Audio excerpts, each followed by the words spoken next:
Okay, so we are going to continue where we left off yesterday. We got started with our video game library app. Um, and so far what we've done is to set up the back end of authentication, and then we also created the front end as well. But we haven't done anything with the front end besides creating it. So we'll be doing more of that today. Um, Finishing off auth, and then we'll get started with the main models and all of that too. But yeah, I think most of the CRUD actions will be done tomorrow. Today is just mainly focusing on auth to get that done and then get us started with our other tables. So before we left off, we created the client side. So that part should be all good to go. So now let's go ahead and do Command Shift D as in dog. And we are going to go ahead and split our panels. And then with our panel, we are going to have one of them CD into, I'll do this top one, CD into client. So we'll have one of them CD into the client. So that one will be in charge of all of the React stuff. And then here, this is where we are going to add in all of the libraries that we would use. And it's good to, you can add them anytime that you want, but it's good to add them at the very beginning. So that would be yarn add. And then we'll start off with Axios as well as devise Axios. And we'll also do React Router DOM for routing. And then we can also add in our other ones like styling as well. So we are going to style this a bit. So we'll be using React Bootstrap. So that is what we'll be doing here. And then that one also needs Bootstrap as well. And then we are going to have some styled components. So we'll do some custom styles here and there. And then I don't know if we are doing time. We might do time. So that would require us to have moment and then React moment.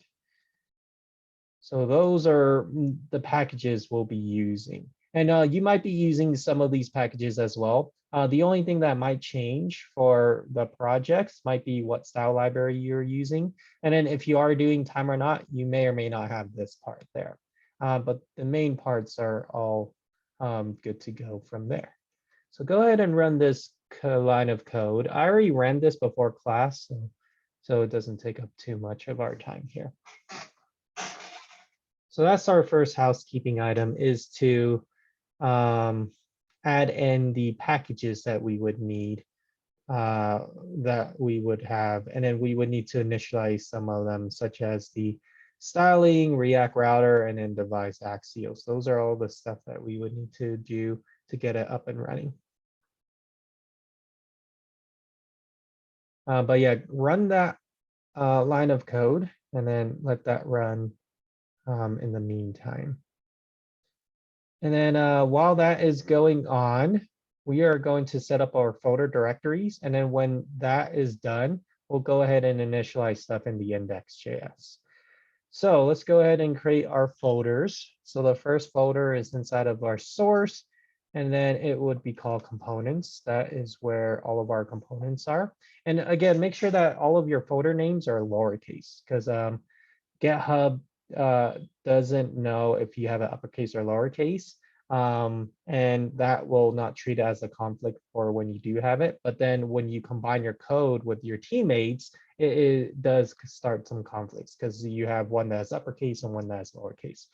So that's why just throughout the whole entire time, have all of your folder names all lowercase. So that will make it a little bit easier for GitHub and all that. Let's also create a new folder as well. Call this one providers. And that is where we'll be having stuff stored globally. We'll be having our auth provider there in a sec.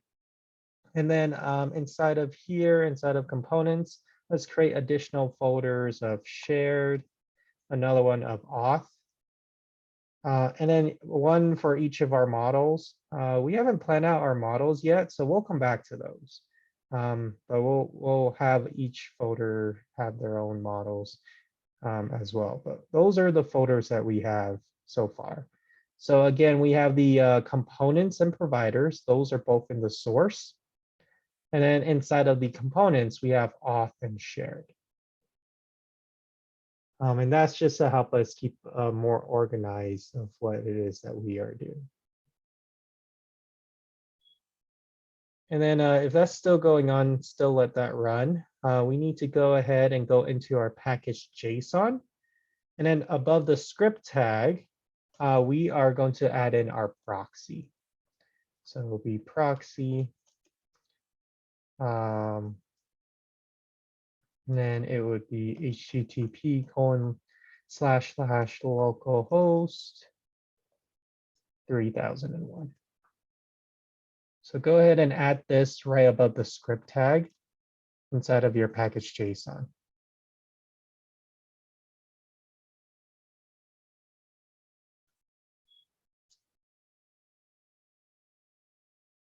And then also, if you were typing along, make sure that you have things open and close properly, and also you have that little comma too.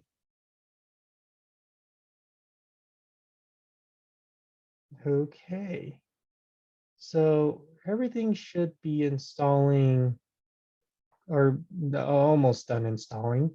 So let's go into your index.js, and then we need to go ahead and initialize some of our packages because some of the packages do need an additional step to get them up and running. So one of the ones that we are going to be doing is going to be React router, and that one requires us to bring in the browser router.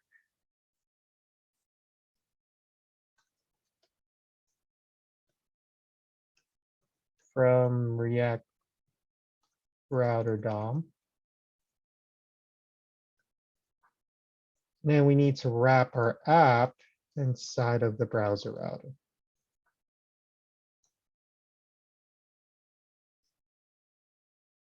And then I'll move this down here and then indent this over.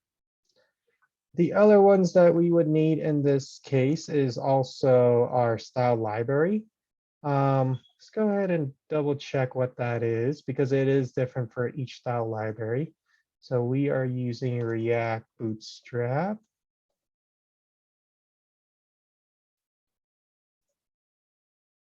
So let's double check the documentation to see what we need to do. It'll be in the getting started. We already did that. And here it is, it's the style sheet right here. So I'm just going to copy this over. And then that's what we need to do for our styles to apply. And then the last one, this will work a little bit later, is to bring in our init middleware. And that is from device Axios, and that will help keep our user logged in.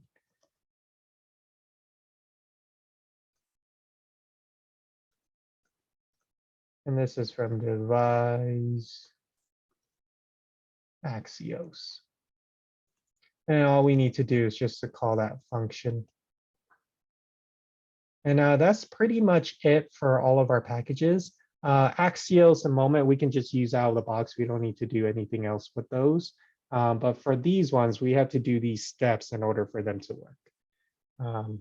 And then we do them in the index.js because all of these are considered global. And we need to do them at a global space, which is at the index.js here. So here is the index.js.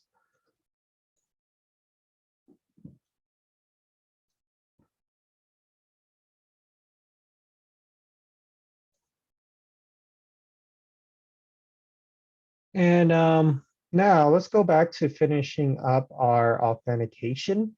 So we already did everything in the back end. We just need to do the stuff inside of the front end. So let's go into our app.js. Well, actually, we'll start off in the providers. And then this one is called auth provider.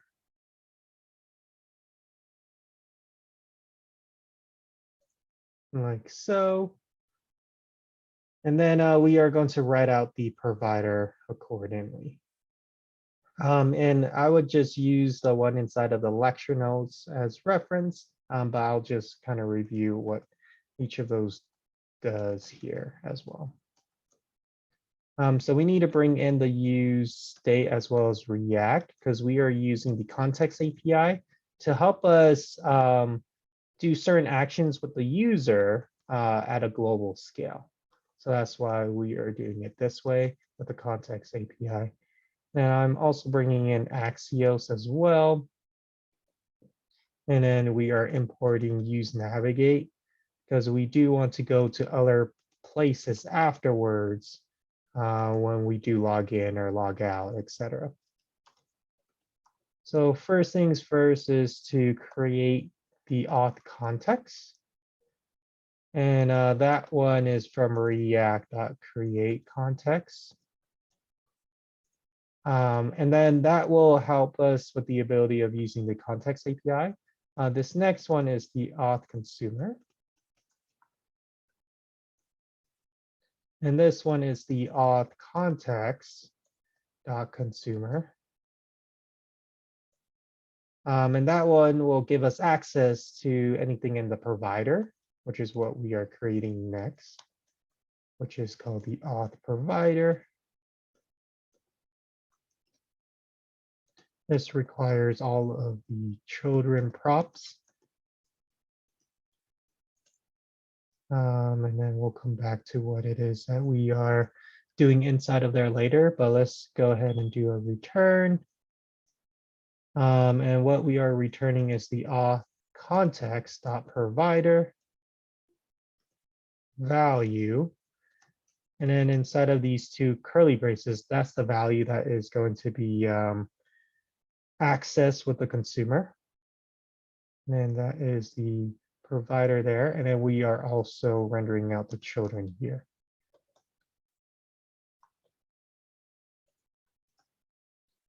And then let's export default before we forget.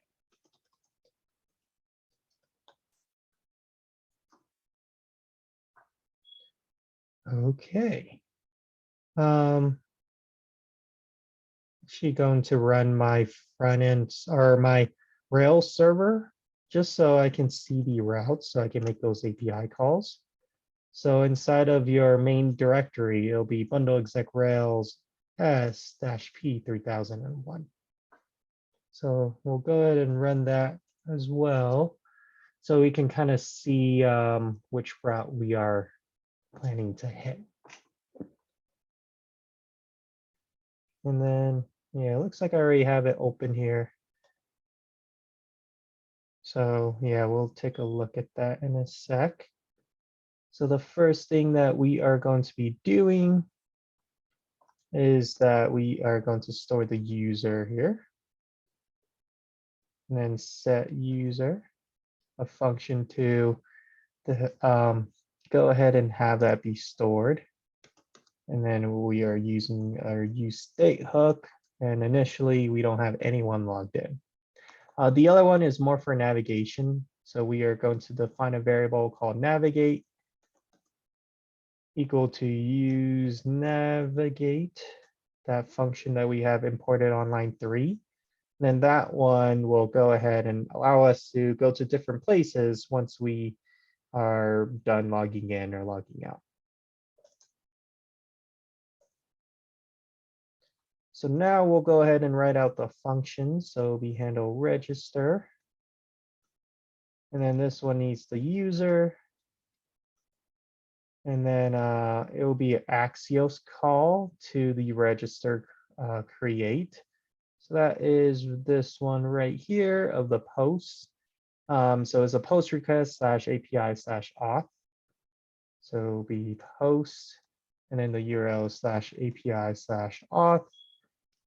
And then user like so. And then we'll do a then with the response coming back.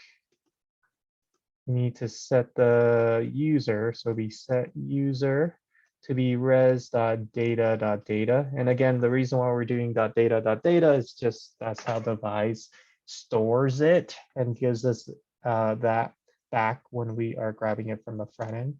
And then afterwards, after we navigate, this might change later on, but when I register, I want them to go to, we'll have them go to the home page. So that is just this route right here.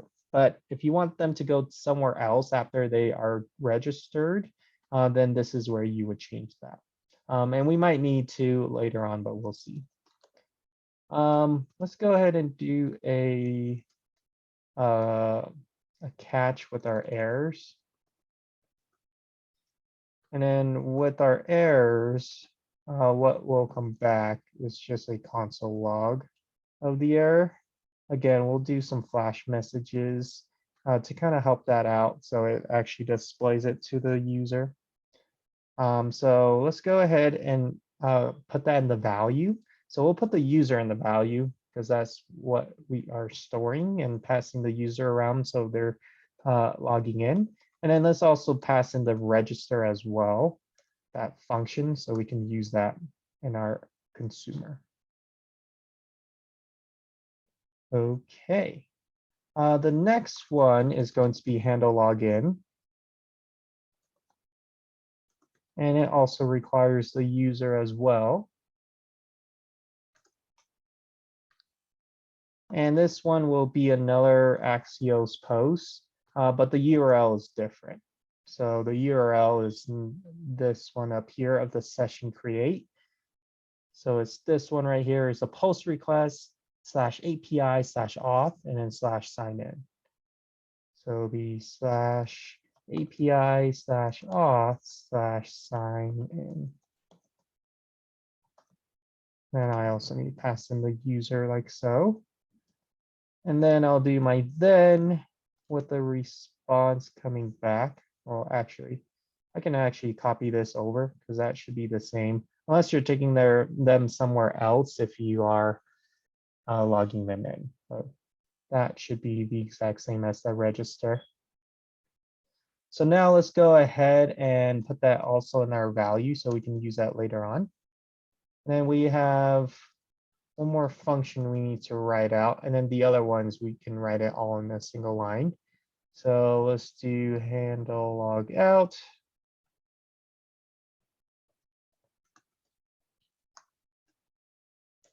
And it'll be an Axios call to destroy this session. So that will be a delete request, and it'll be /API/auth/sign out. So be .delete, and then it is the URL of /API/auth/sign out. And then it would be almost the same, but we're not setting the user to the data. We're just going to set it back to null. So that is logging them out. And let's go ahead and put that function here of log out and handle log out here as well. And then we need other functions to help us out with our other functionality. The first one is called authenticated. And this one is going to see if the user is logged in or not. So that is if user is not equal to null, that will return a true or false value. And that will give us a hint of whether or not we have the user logged in or not. The other one is going to be a set user function, and we're using this in the fetch user. So that will help us set the user and refresh the tokens and all that, and to keep the user logged in. But that will allow us to set the user there. And that is our auth provider. So we would need to do this to have authentication up and running. And then one more step that we need to do, and this is inside of our index.js, is to import our auth provider. And this is from our provider /auth provider. And then we need to wrap our app with that. So that is how we can get it globally, is by doing it this way.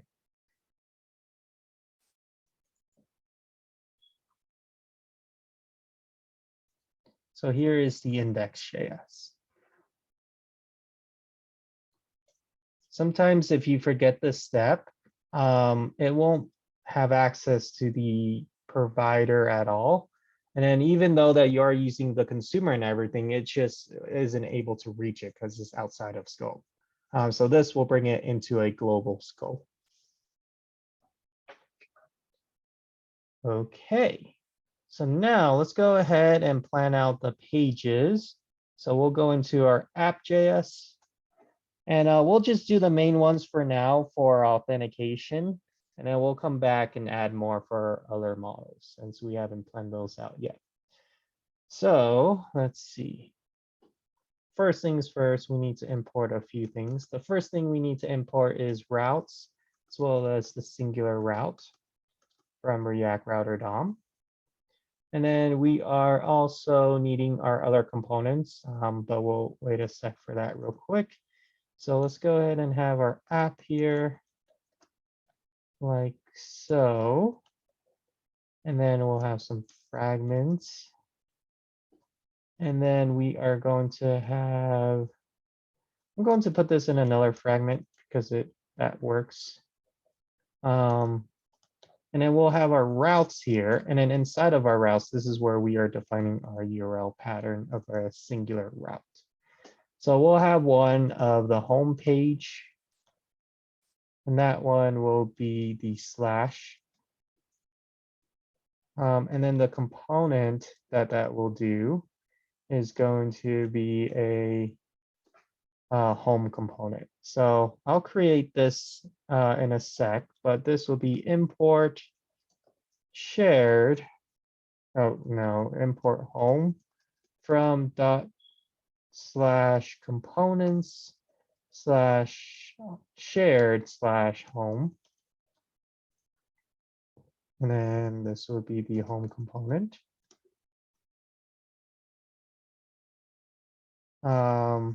Let's get that up and working before we move on. So then this will be a new file in the shared folder of home. For now, I'll just do,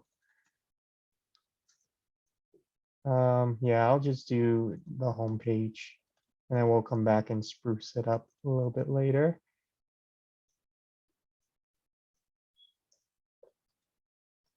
And I'll just do a fragment that says home page. Oh yeah, we'll do a H1 of home page.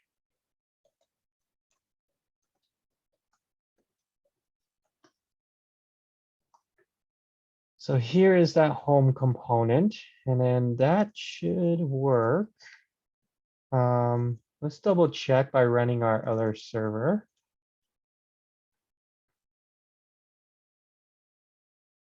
And then here's the app.js. We'll be coming back to this multiple times because we need to add in the other routes.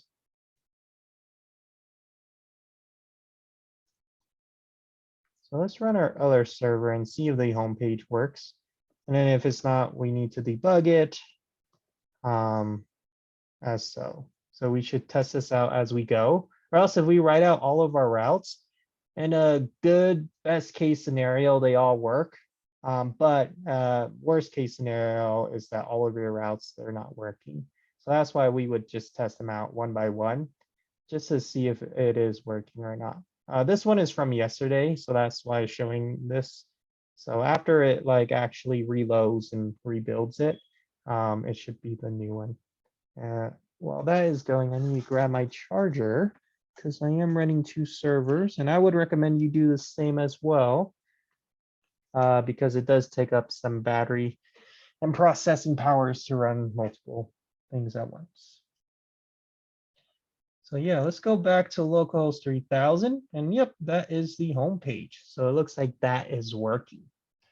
Sweet. Now let's you can create more pages if you want to, like the abouts, the contact page, and then just follow that pattern. For our application, we won't need that yet. So we'll just leave that as is until we do need it, we can add it. But we definitely do need a home page. The other page that we would need is the login, register, no match. I'm going to do the no match one first, and then we'll do login and register since that takes up a little bit more time with that. So let's go ahead and do the no match next. So this will be no match. This one should be from the same folder structure as well. So shared no match.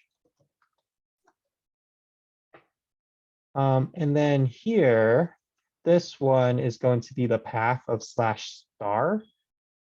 And then that one will specify any other route that doesn't match.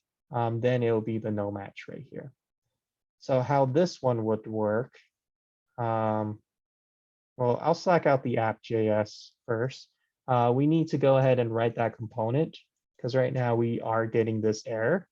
And if you ever see this error, can't resolve no match, that might mean that your imports or exports are not working. So double check the imports and the export, or you don't have that component yet. In our case, we don't have that component yet, and that's why we are getting this error. So let's go ahead and create that here. And then this one is going to be called no match.js. And then here we are going to go ahead and I'm going to import a link. So that would navigate them back to the right location when they're in the wrong location.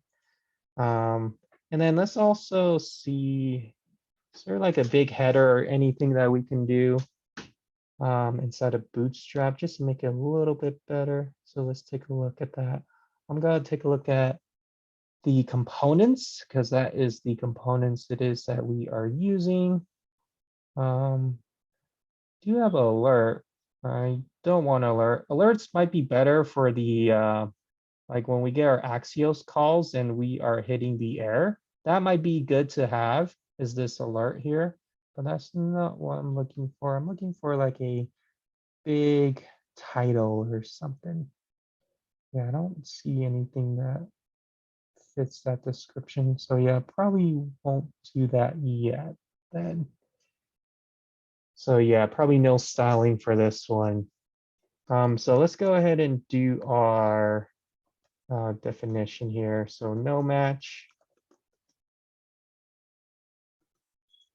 I don't think I'll be passing in any props, so I'll just leave that empty. And then this one here, since I'm not doing logic, I'll do the parentheses return instead of doing the curly brace and then specifying the return here. And then I am going to have a H1 that will say 44, I'll just say error 44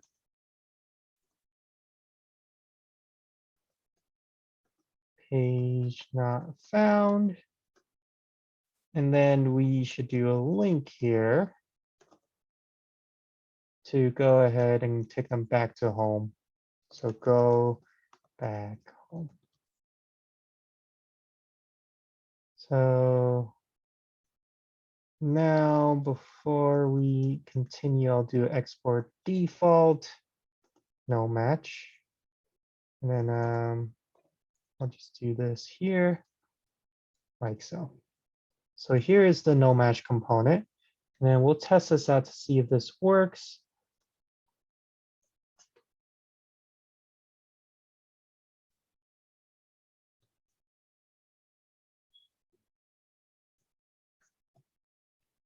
And let's go back here. And then let's go to a route that they don't know.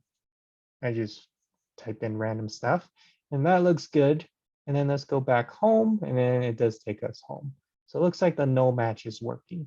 One thing that I do want to fix is that this does look good. I just want it to be away from the side here. So I'm going to wrap my whole content with a container. And you could do it in every single component, but if you want to do it on all of them, the best place to do that is within the app.js. So here inside of the app.js, I am going to import a container, which is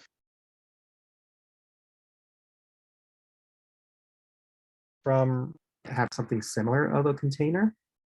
So that might be something that the circulating the whole content and then pushing it to the side. So give me one sec. I think the best place to do this is outside of the fragment. And then wrap the whole entire content of the fragment inside of the container here.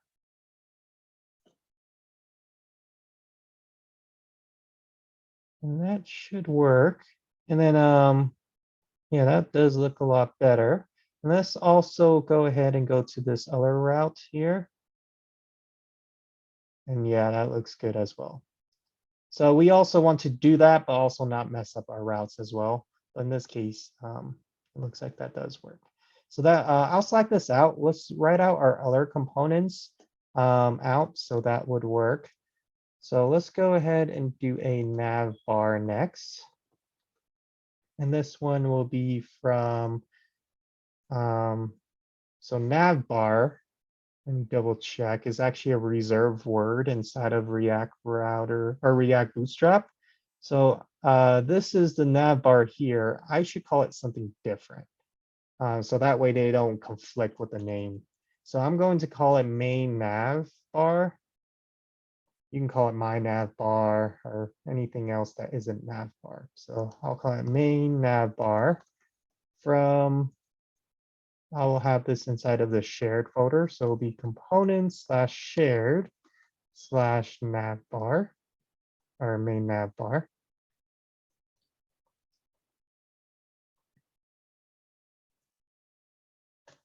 And then I am going to have that rendered out here of the main navbar. And then let me select this out of what I have so far.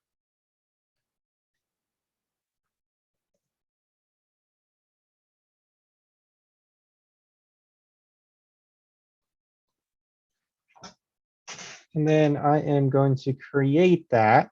I'm going to create it first, and then I'll come back to style it.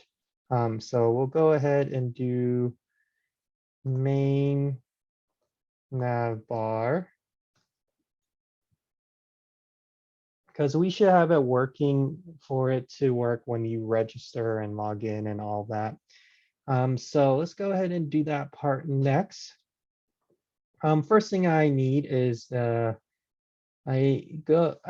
need to have my individual auth consumer because I need to run logic from my provider. So anything that you want to have with the consumer, you need to bring in the according consumer to have access to the provider there. So I'll go out 2 folders into my providers folder, and I need to bring that in inside of the file auth provider. I also would need the link. And you can definitely use A tags in your navbar as well, but a link works a little bit better and it doesn't reload the page.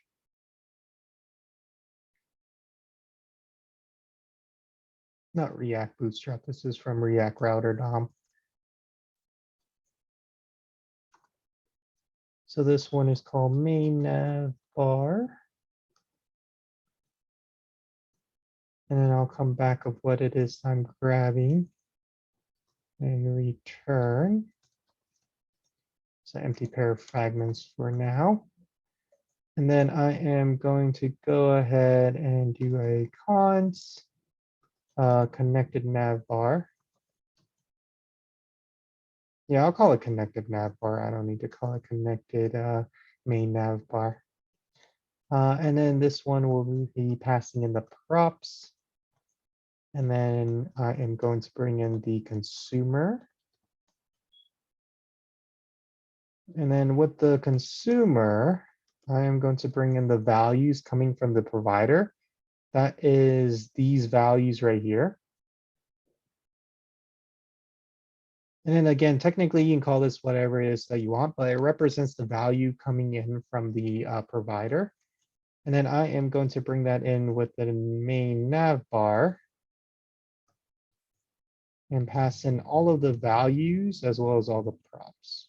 So I'll do the props first and all of the values after.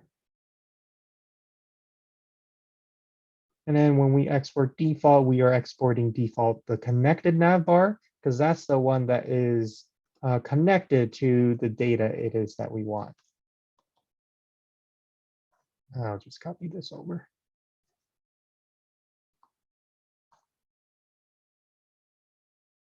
And then the functions that we would need is the user to see if they're logged in, and then also the handle logout.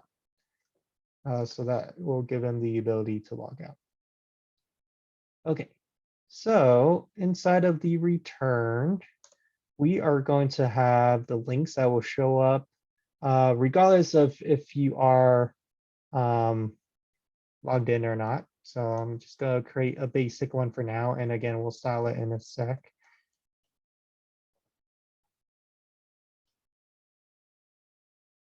And then we'll do a UL. And then the link, the first link will go to home. And the LI, that will go to home. So that will show up regardless of if you are logged in or not. And then over here, I'm going to create a function and call it here of write nav items. And this will help us out to see if the user is logged in or not, and then render the right links of if what we want to show them if they are logged in, and if they're not logged in, we'll show them different links. So this will be const write nav items.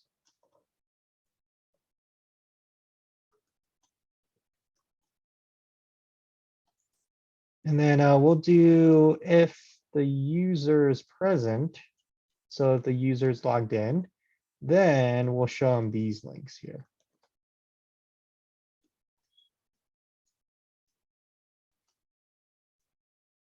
So then the only link that we need for now is the log out. So we'll go ahead and have that part here. Get that reversed. And then we are going to call a anonymous function of this handle logout function that we have from the provider. So we'll go ahead and call that there. And this one will say logout.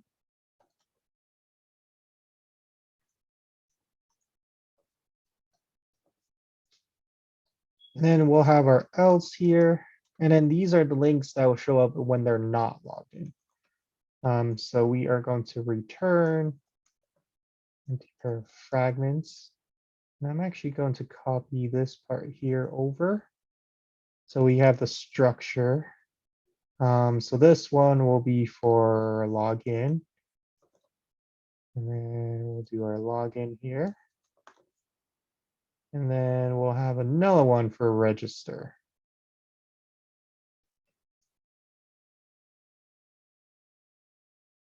So this one is for register. So again, this will show up for if you are not logged in.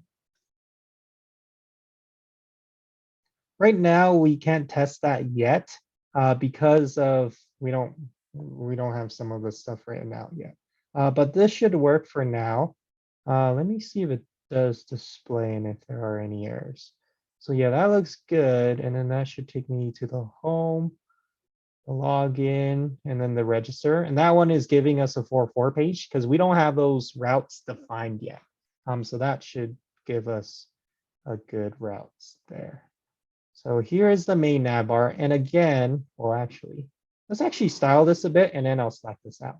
So this does look good and it works, but let's actually style it up to be the one from Bootstrap. I think we want, you could do nav if you want to do it that way, or you can do a nav bar, which will look like this. So I think for our case, might look better for a nav bar. I think I like this look a little bit better. And then I wonder if we can put things over on that side too. So yeah, let's go ahead and do that. So yeah, let's do a nav bar in this case. And I'll probably do this one up here. Or yeah, that blue one actually works. And let me see which one that would be. Looks like it is this one here. So I need to go ahead and copy the one that I want. Yeah, which is this one here. Bring that over. And I'm actually going to bring it over here, but I also need to bring it over into these functions too. So I'll come back to that real quick. So I'm going to bring that over like so. And then I need to bring in navbar, container, and nav, all from React Bootstrap. So let's go ahead and import those. So the navbar, container, and nav, all from React Bootstrap.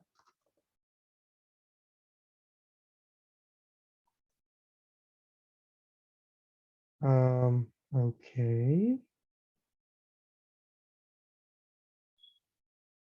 So let's see how this would work. So then I need to move this link inside of here. So I am going to, yeah, let's go ahead and do that. Again, we're not doing hrefs because that will refresh the page and we don't want that. So we are going to take that out and the link will go ahead and navigate like normal. This one we will say, instead of saying home, we could say home. We would say video, or we'll call it DPL video game library. Sure. Or lib might be good. And then I don't need this anymore. And then I'll just indent this so it looks a little bit better. So that should handle that route. And then for the other ones, it would be these nav links here. So I am going to copy this over inside of here. And I am then going to delete all of these except for one, and then bring this into that function so I can bring stuff over. So let's see, I'll do this one first of the log out. So that will be a nav link. I'm going to put the on click there here. And that would be home, or not home, log out.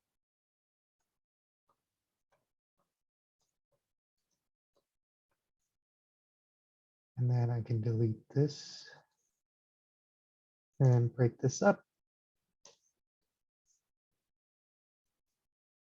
So that should be good there. Then you do it one more time, or two more times actually, for the register and log in here. So I'll bring it here for reference. Well, I'm gonna bring it in here.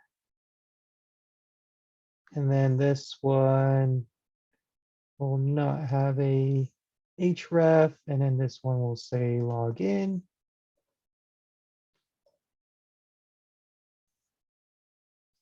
And that would work there. And then I guess all we need to do is to change this li into a nav link. And that would work there. So that looks good. Let me remove this one now. And then we'll just comment this one out for now until we don't need it anymore. And let's see how this looks. So it should be more styled. Nice. That looks good. Is there a way for me to put it to the right? Let me see. So that search bar is on the right. So what does that have? It has a class name of dflex. I don't know what that means. So maybe is dflex. What are they doing here?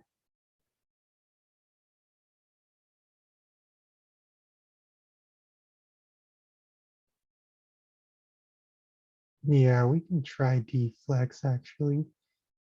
See if that works. So we'll do class name here of also deflex.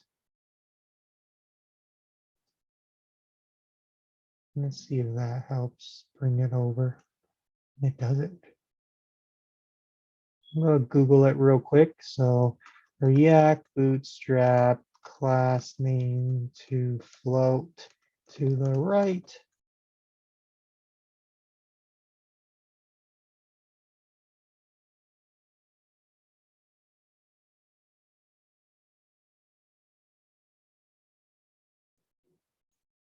Let's see what they did.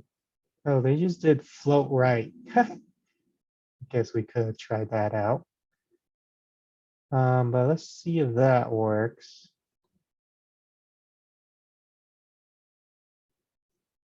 Did not. So yeah, I don't know how to bring it over to the other side. So yeah, we might have to come back to that and do it with custom styles. Unless there is a class name out there that we don't know about yet. So yeah, we'll come back to that. But it still works like normal. Yep. So yeah, so that looks good. So if that's the case, I can go ahead and delete this here. And then that is how we would do it in React Bootstrap. So we just converted everything that we did and then just style it up with React Bootstrap.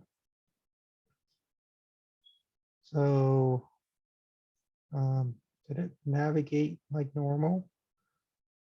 It did not. So let me see. Let me bring in the link here inside of the navbar brand to see if that is the issue.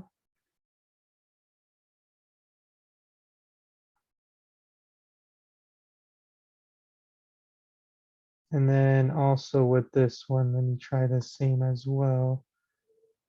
And then I'll fix the indentation if that is the case.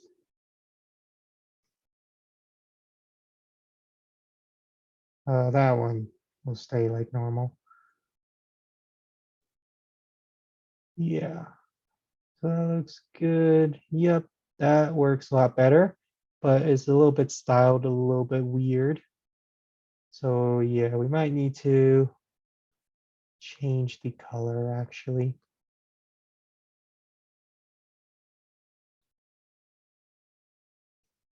So yeah, let me fix the indentation. We'll change the color of some of the items.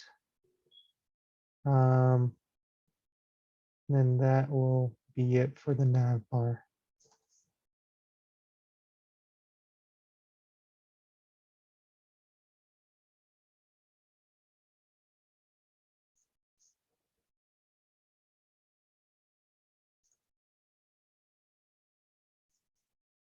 Let me see what other colors they have that we can use.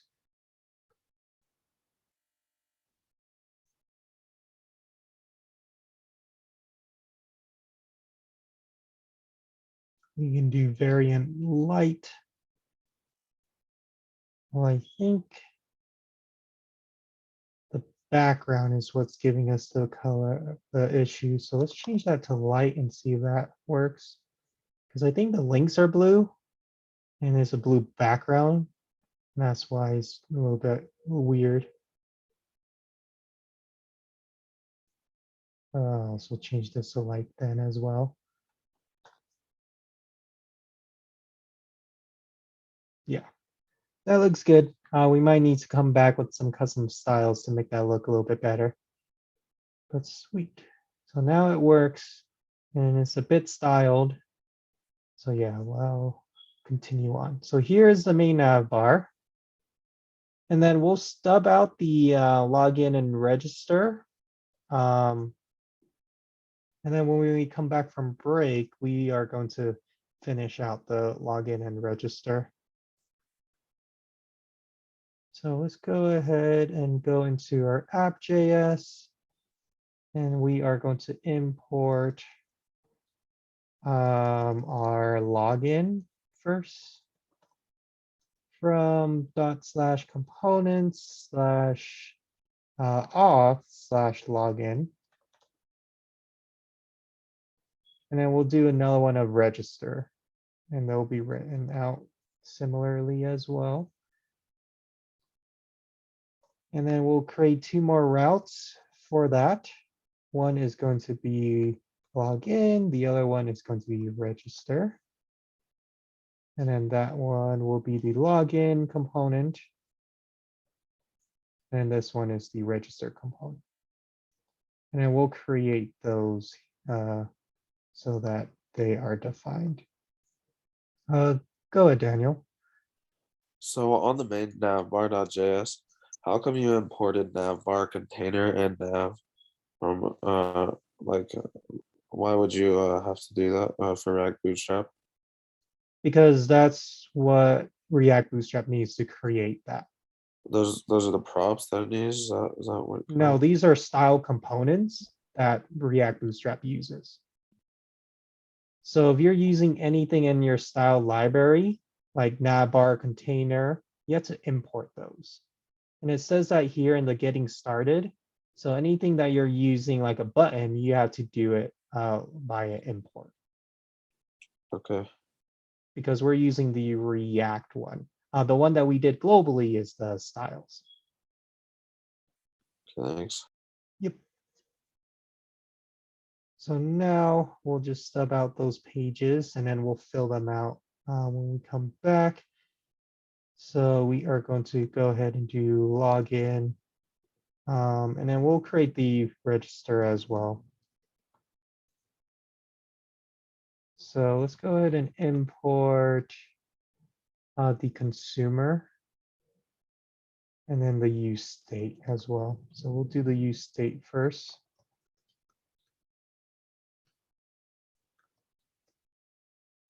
From React. And then we are also going to import auth consumer because we need to pull in that function from the consumer. So that is going out another folder inside of providers, and then the auth provider. That's the file that the consumer is in. And then let's do a const log in. And then doing our return here.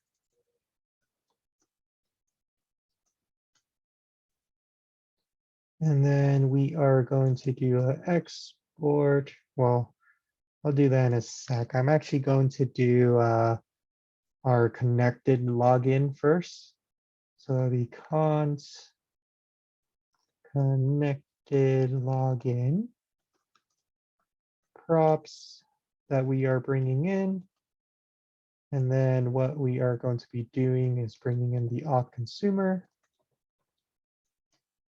And then here we are going to have the value of coming from the provider. And then we are rendering back our login. And we are going to pass back in the props. And also pass back in all of the values coming from the provider.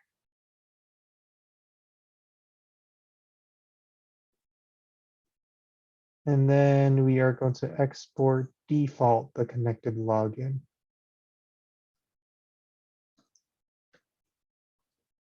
So now inside of our login, we can bring in the handle login function, which is defined in our provider. So now we're able to use that. And then we'll go ahead and stub out this part here of the user. And then set user. That one will be our use state.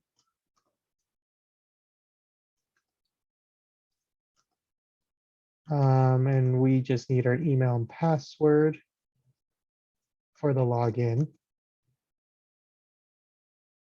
And then we'll We'll write out the handle submit since that one is pretty quick. It's the form that takes us a while. So this one will be const handle submit.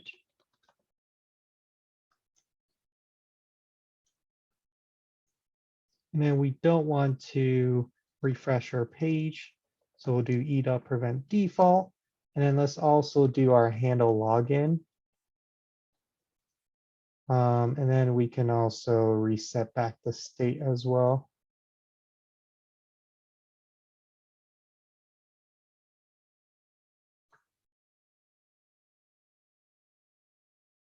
And then inside of our form, we'll call that function. So it will be on submit, and that one will be handle submit. And again, I'll write it out like normal when we come back from break. And then afterwards, we'll style it. And then we can use that same form and change it up a bit for the register. So that should be good for now. So let me select this out.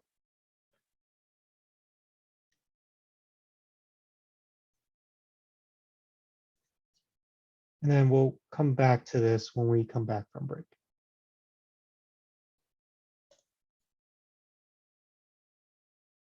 So yeah, let's take a break. We'll come back at 7:15.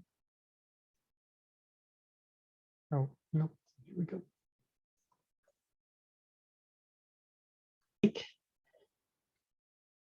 So let's go ahead and finish out the login form, and then we'll style it, and then we are going to bring that over to the register and add in that additional field of password confirmation.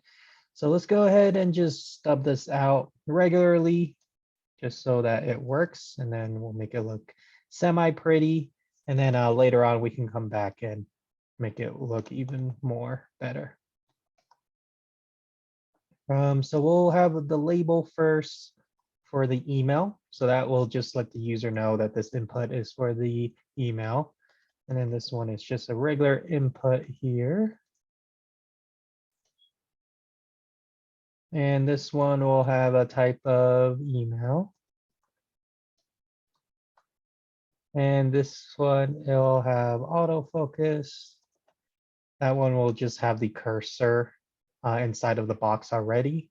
And then afterwards, we'll have the main stuff of name equals email, value equals the user.email. On change is going to be a anonymous function passing in the event, and we are going to do a set user of everything that was already there, plus the email will be e.target.value.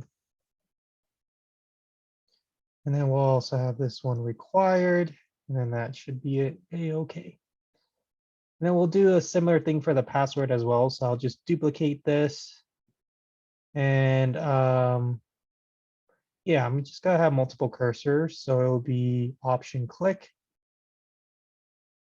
for everywhere with this email here. And then this one will be password. This one I won't have autofocus, but it still be required. And then we'll have the button to be, say, login. And then I'll have this one be type of submit.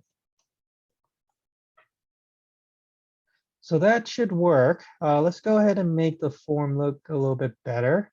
So let's go to React Bootstrap. They actually have a whole section for forms. And I believe is right here of forms. And then this is all of the stuff. Oh, this is actually what we are needing. So yeah, let's go ahead and copy this here. So it looks like we need the form and the button from React Bootstrap. So I'm just going to copy the content here, and then I am going to change instead of instead of lowercase, it'll be capital F form. So let's go ahead and import the form and the button, because those are the style components we are bringing in from the library. And then this one is from React Bootstrap. And then I'll go ahead and do this here, paste that over. Oh man, that messed up the indentation. So let me go ahead and fix that up a bit. That looks better. That looks good. So that will take care of the label. And it looks like this form control here, that is what we are going to be replacing with the type of code that we have in this input. So I'm going to copy this, and then instead of this here, I'm going to have this. So that will handle the email. Then here is the password. That looks like password. And then here is the form control. I'm going to get rid of this checkbox. We don't need a checkbox in this case. And then we'll go ahead and do a similar thing here, but with this.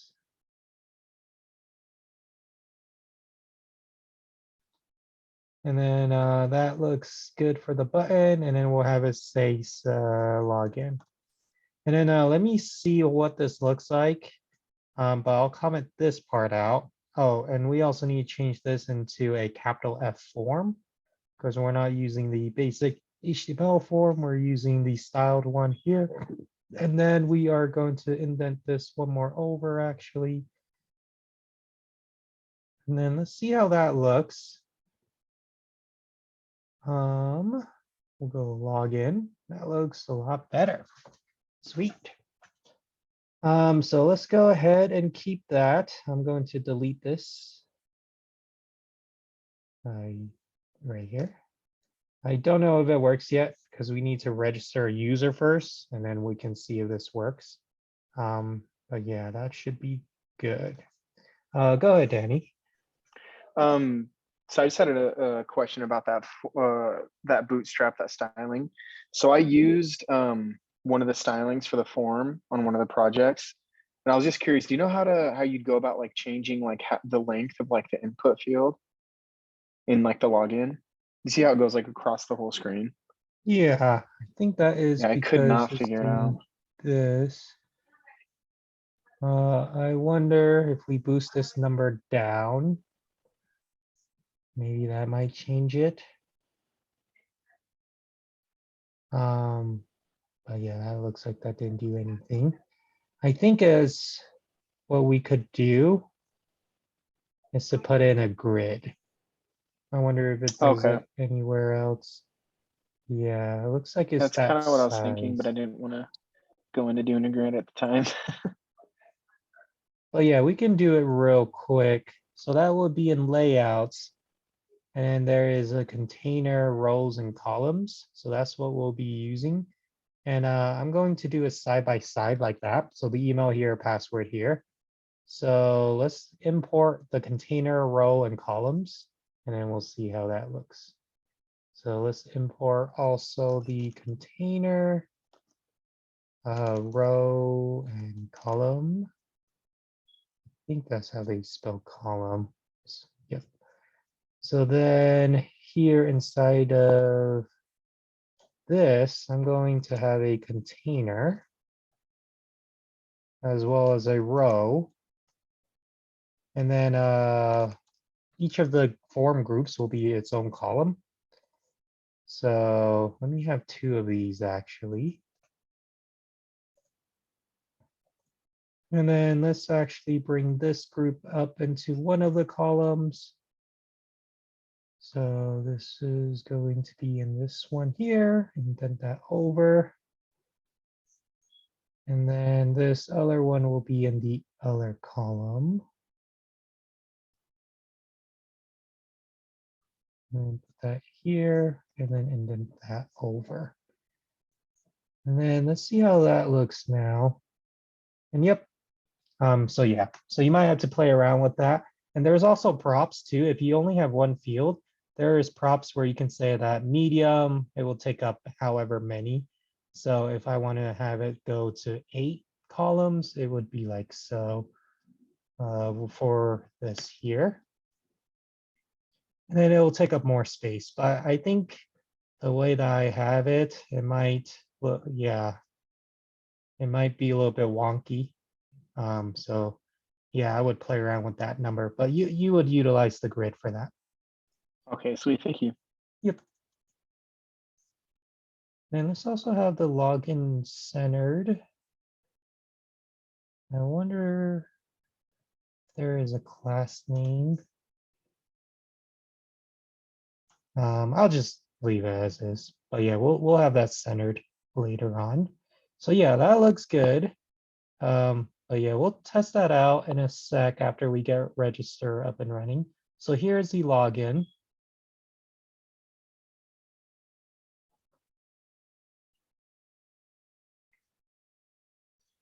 And then I'm actually going to utilize the same thing for the register, but I'm going to change it to work for the register. So I'm going to copy this over to the register.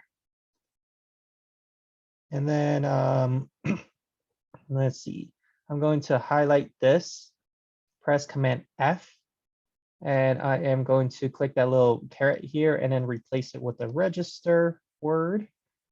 And then I'll do a replace all. And that will replace all of it. So connected register, register here as well. So that looks good. And then handle register.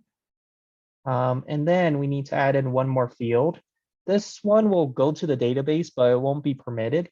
This is more for our case. So this will be password confirmation. And this is to make sure that they are utilizing the right password because they're typing it in twice. So we'll add in one more field of password confirmation.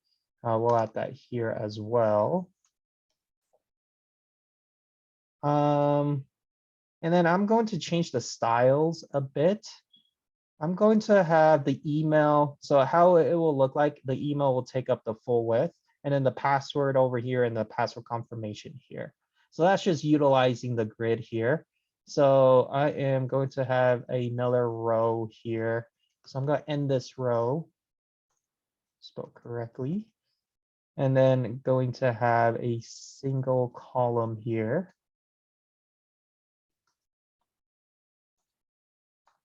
And that will take up the full width.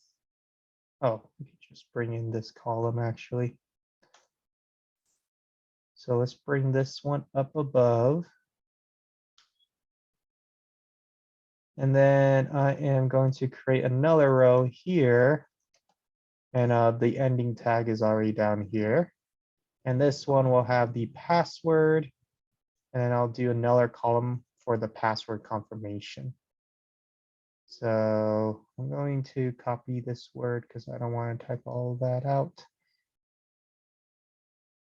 So this one will be password. And then this one will be password confirmation there for the name, the value, and the on change. The type will still be password. And then this one here would say confirmation. And that is also required. So let me see how that looks. I might change that up a bit. There we go. Awesome. Yeah, that's exactly what I want. And again, you could change the layout to however it is that you want. I could have it all in a single row with 3 columns, or like how I have this, or have them both. So that's just utilizing rows and columns with the grid system. Sweet. So that looks good. Let me slack this out. We'll test out the register and the logout and also the login.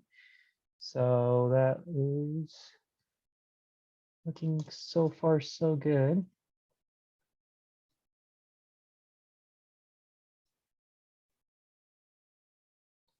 And then, yeah, let's go ahead and register a new email. Call this test@test.com, and password for the password. And this has to be 8 characters long. And both of these have to match, because if I don't have them matching, then it'll show this. Oh, wait, give me a sec. I didn't write that logic. So it went through. I forgot to write the logic here to check if the password and password confirmation, if they're the same, then register them. Looks like it registered them anyways, because I didn't write that logic. So that one is my bad. So let's go ahead and write that real quick. So if the user.password is equal to the user dot password confirmation, then register them and clear out the form and all that jazz. Else, wonder if Bootstrap has like a pop-up we can use. It's not a badge. Overlay? What is a overlay? No, it's not that. Placeholder popovers. What are popovers? No, that's not what we're looking for as well. The toast.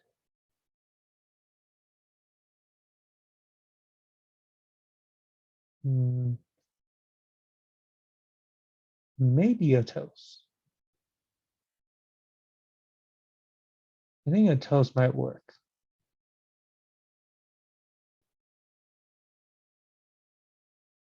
But I want more of a pop-up. So I'm just gonna do alert for now, just to save up on time, and then we might play around with the toast afterwards. So yeah, I'll just do a normal alert. It says password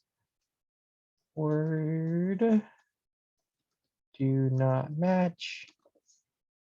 And then let me see if that works.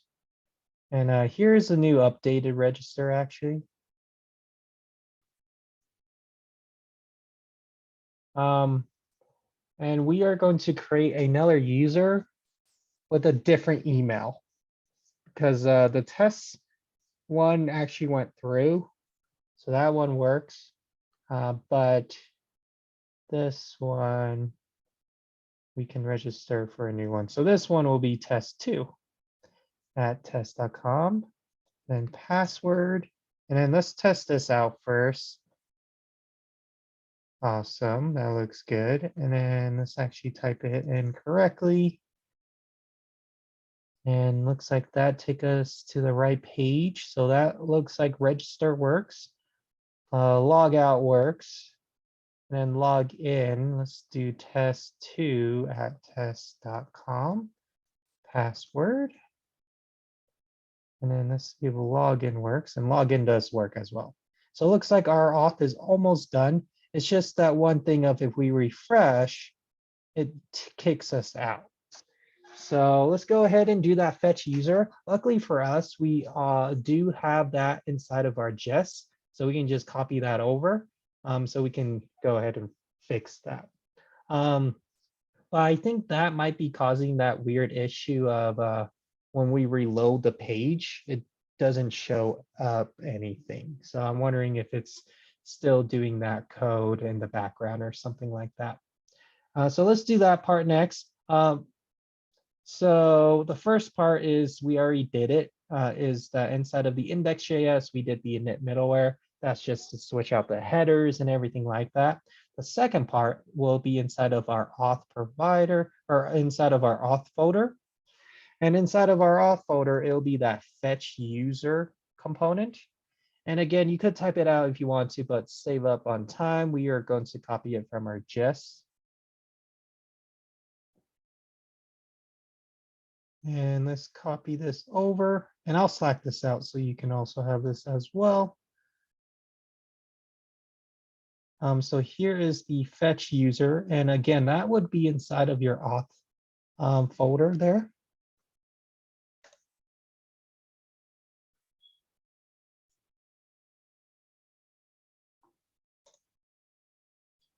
So now what we need to do is inside of our app.js, we are going to import that fetch user. So it'll be import fetch user from /auth or components /auth /fetch user.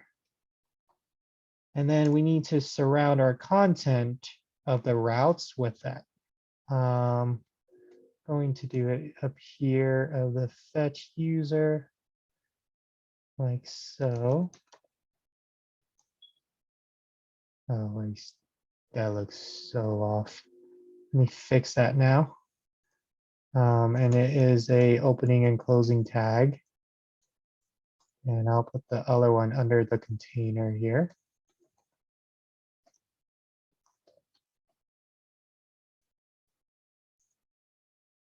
And that will go ahead and keep us logged in when we go in between pages and API calls. So let me see if that works, and then I'll select that out. Yeah, it's doing that weird thing where it doesn't show the page when we're logged in with the fetch user. But I think if we log in,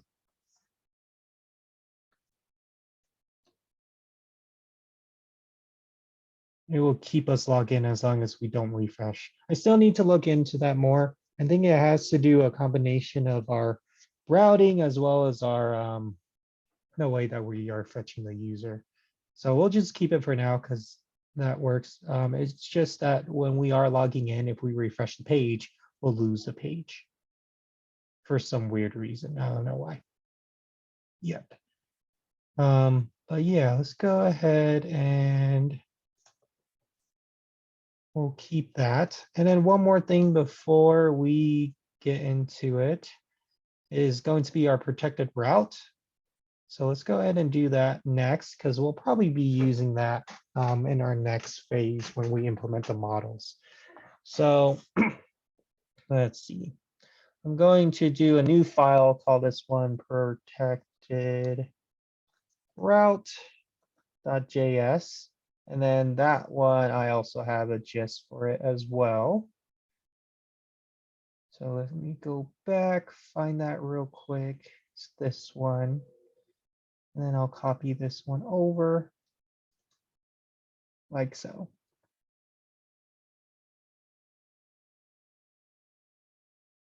Okay, so let me also Slack this out for you all as well.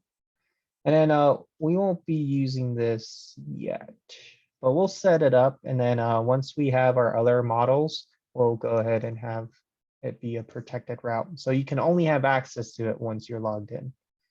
So it will be app.js. We'll import this like so. Protected route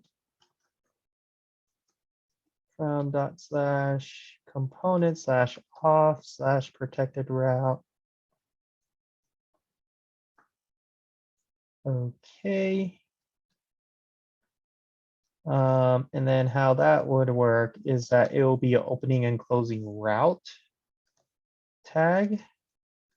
And you need both of those. And then the path would be dealing with whatever path it is. We'll just do the root path for now. And then this will be protected route component we're rendering. Then we'll have that be later on when we have more pages, we'll put them here. So here's the app.js. Again, we'll test this out later once we have our other models. Sweet. So now we have our auth all up and ready. And authentication is done for both front end and back end, which is awesome. So now we are able to go ahead and move on into our other models. But I'm going to, we'll do as a class, we'll plan out all of the models, and we're actually going to add in a few more fields for the user. So you can kind of see how that process is and what we need to do for that. And then we'll go into our other models and how some of those will look like. So Let me pull up my Lucid chart, and my computer is a little bit slow right now. So I'm going to stop both servers. You should stop them too, because we'll be going into the Rails server and creating our models and controllers and stuff. So we'll stop both of those for now. And then let me pull over this and we'll plan this out together. So I'm using Lucidchart for this. You can use whatever you are comfortable with.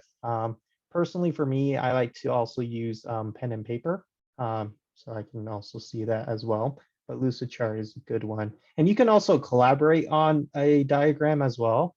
If I share this link, you can go ahead and change the axis, and then you can also work on it as a group. So I am going to bring in a few tables. And then tables are called entities. And I'm thinking we'll just start off with 4. And then we can go a little bit more complex later on when we have more time. But I think we only have time for the main ones here. So this one is our user model. And this one is mostly done for us. The stuff that has been done already is the email and then the password. But if I want to do more fields, like the fields that are already there is the name, image, and nickname. You can use those as well. And we can if we want to. So let's, for example, if I want to use like the user's image, that's already built in. We don't need to do anything extra for that. So that is already good to go. I'm going to add in a few more here. So you already have access to the image, the name, as well as nickname. So if you're using like a username or something, that could be referenced as a nickname. And then inside of here, we are going to have additional fields that the user doesn't have. That would be age. And I'm not going to be using name. I'm actually going to be utilizing first name and last name. So it'll be, I'll just call it F name. Well, yeah, it'll be first name, and then I'll do another field of last name.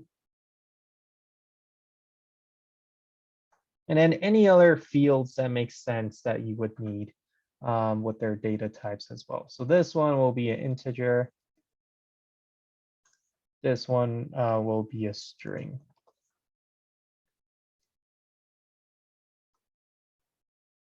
And then these ones are already strings. And then that email and password, they are a device data type where they encrypt it and all that. So they have their own data types. So that's what I want for the user is these fields here. But if I want to use any of this 5 up here, you don't need to do anything extra. You can just add them in like normal. And I'll show you how to do that. But these here, these you have to add in yourself. So we'll do a migration and we'll go ahead and add in the age, first name, and last name for the user. And we'll just keep it simple. We'll just have that for now. So the next one, and this is what I'm thinking, but let me know if you agree or disagree, is that we'll have another table, and this will be a relational table to the user. So the user will have many consoles. That would be like if you have a PC or if you have a Nintendo Switch or PS4, Xbox, that is the different consoles it is that I'm talking about. But consoles, I think, would work for Rails, but it is a reserved word inside of React. Because if you remember inside of the provider, this console right here is already taken. So if we were to type it, it might get confused of which console it is that you are referring to. So that's why let's just not call it consoles. We'll call it something else. You could call it like video game consoles to be more generic, but we'll just call it platforms because I'm pretty sure that one is not a reserved word and it also makes sense as well. So we'll call it platforms. And again, those are just going to be those other like game consoles that we have. So I'm just going to give the platform a name. And then I think something else that would make sense is that when I got the console, maybe that's relevant because, for example, for a PlayStation 3, they have multiple iterations past in the former years. So it might be like a certain kind or a certain year that you have that specific version. So I'm going to have a date to kind of represent that, but I'll have that be a date time like so. So date time. And then this one would be like when I purchased it. So it'll be purchase, if that makes sense. Or I can say bought, that might be shorter. So that is when I bought that platform, and that will be a date time type. And then this one is a string. And then something else is might be like an addition. You can specify our version, like collector's edition, or for the Nintendo Switch, there's like the Mario one. So there would be different versions. So we'll just have them import that there. So those are just good form values that we can input, and we'll just keep that like so. So that is the platform that will cover the individual consoles. And then the relationship is it has many. This symbol right here, it has like a one tick mark. So that is a one-to-many relationship. So that means that user has many platforms and platform only belongs to a single user. So we'll just have it like so. But if you want to type it out, you're more than welcome to with these shapes. But that's what that symbol means when we are doing some database designs. So yeah, so that will handle the consoles. And I'll slack this out once or we're finished, so you can have this as well. The next one, it will be the games for each of the consoles. So this would be like Mario Party or Overwatch or other games that you would play on different platforms. So this one would be, we'll call them games. So this one will have a title. I don't know why it typed like that. That one will be a string type. We'll have it a rating.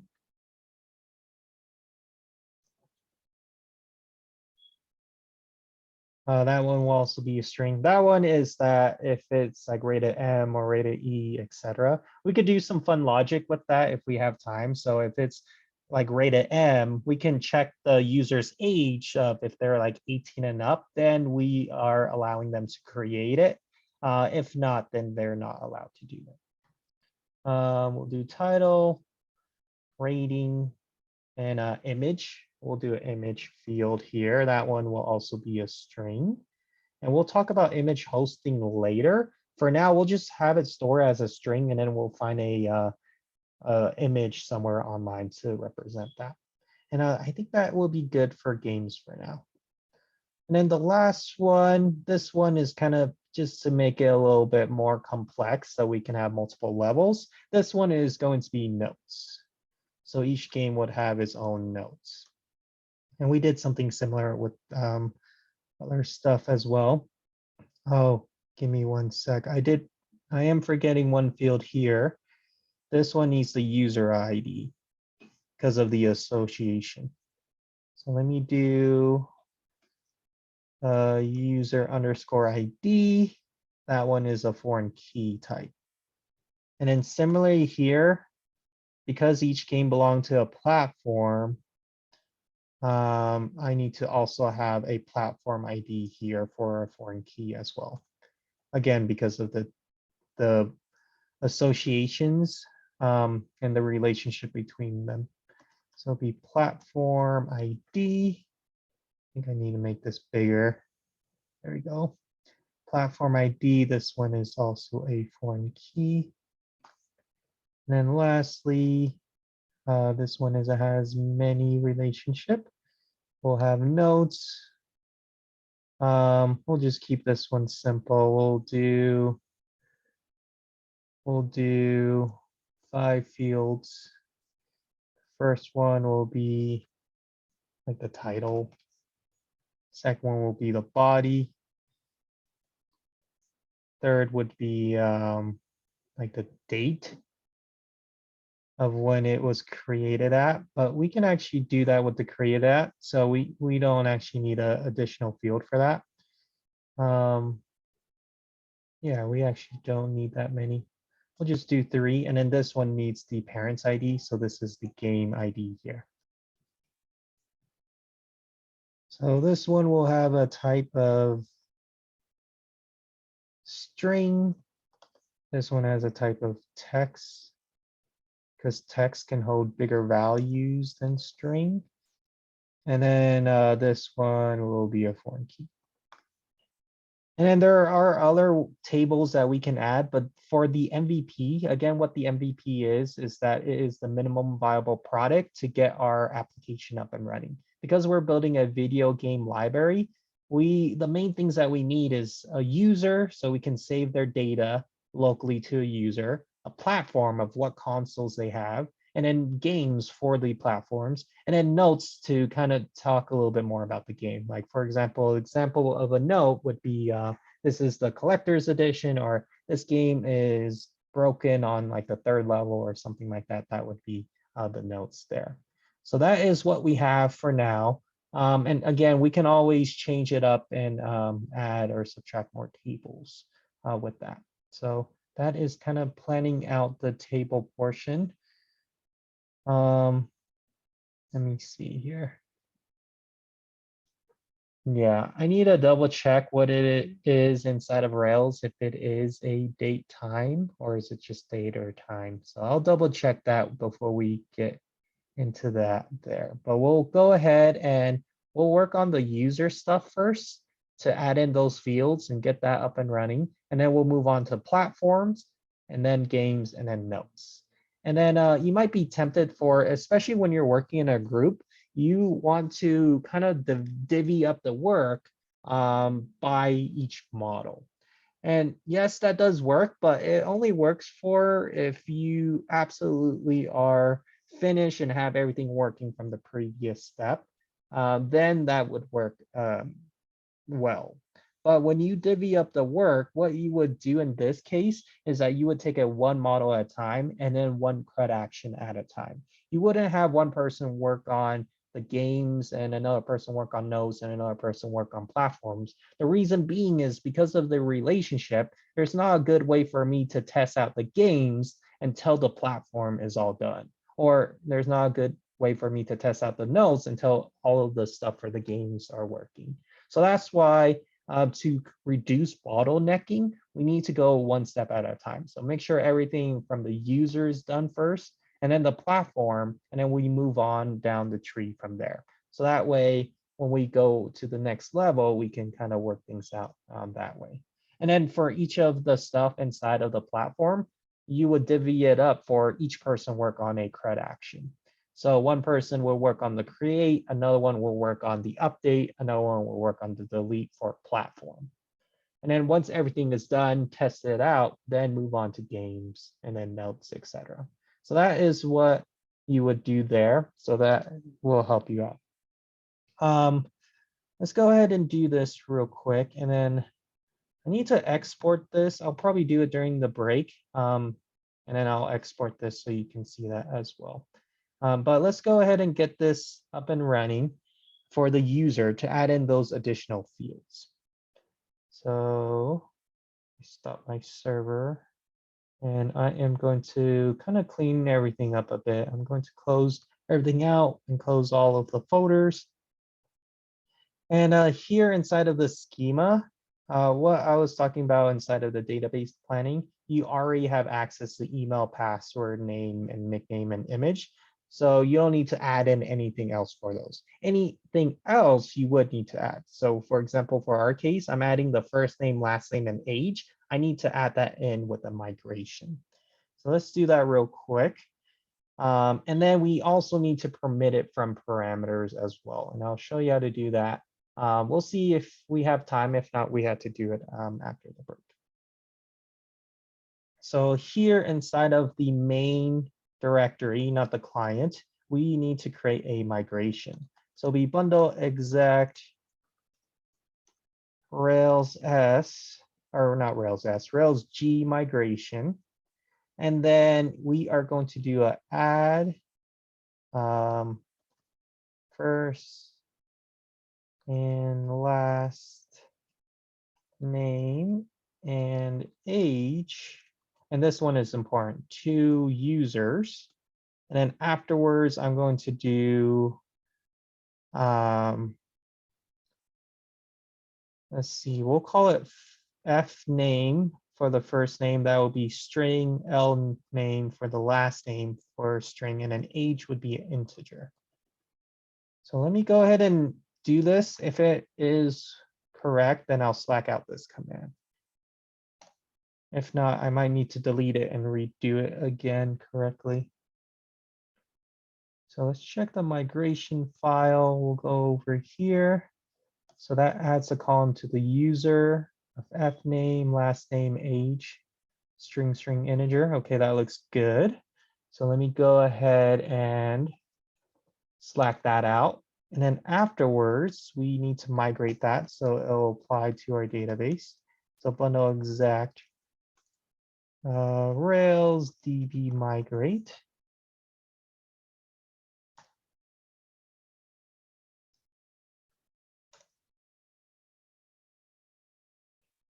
And then now inside of the schema, it's a little bit below.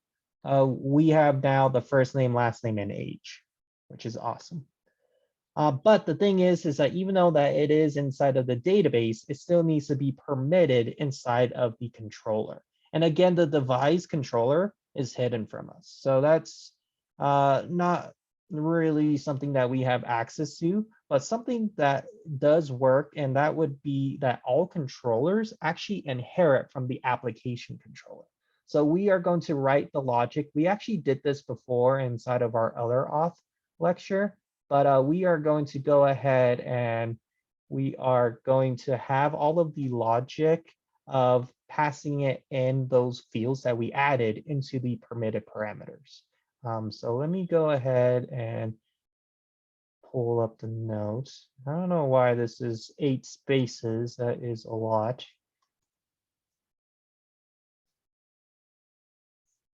Should only be 2. So let's use tabs, configure size 2. Yeah, that looks a lot better. So that would be, sorry, I'm looking it up inside of the lecture. Yeah, there we go.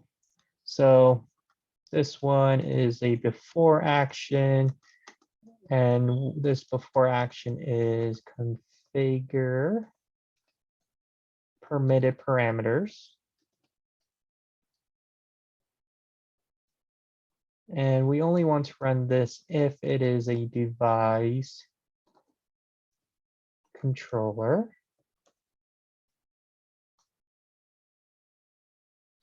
And then we'll do it in the protected. So that will have access to this controller and everything that is inheriting this controller. And we'll go ahead and call this function and define it. And then this is going to be device parameter sanitizer dot permit. And this is where you are doing it. If you're doing it in the login, then it'll be sign in. But in this case, I want them to type in the login and register, or like when they register, they have to type in their name, first name, last name, age. So that would be the sign up here. So it really depends on what field it is that you are doing.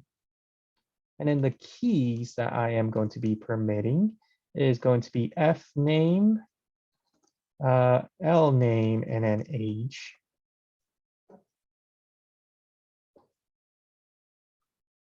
I don't know if image is permitted or not, but I'll also put image as well.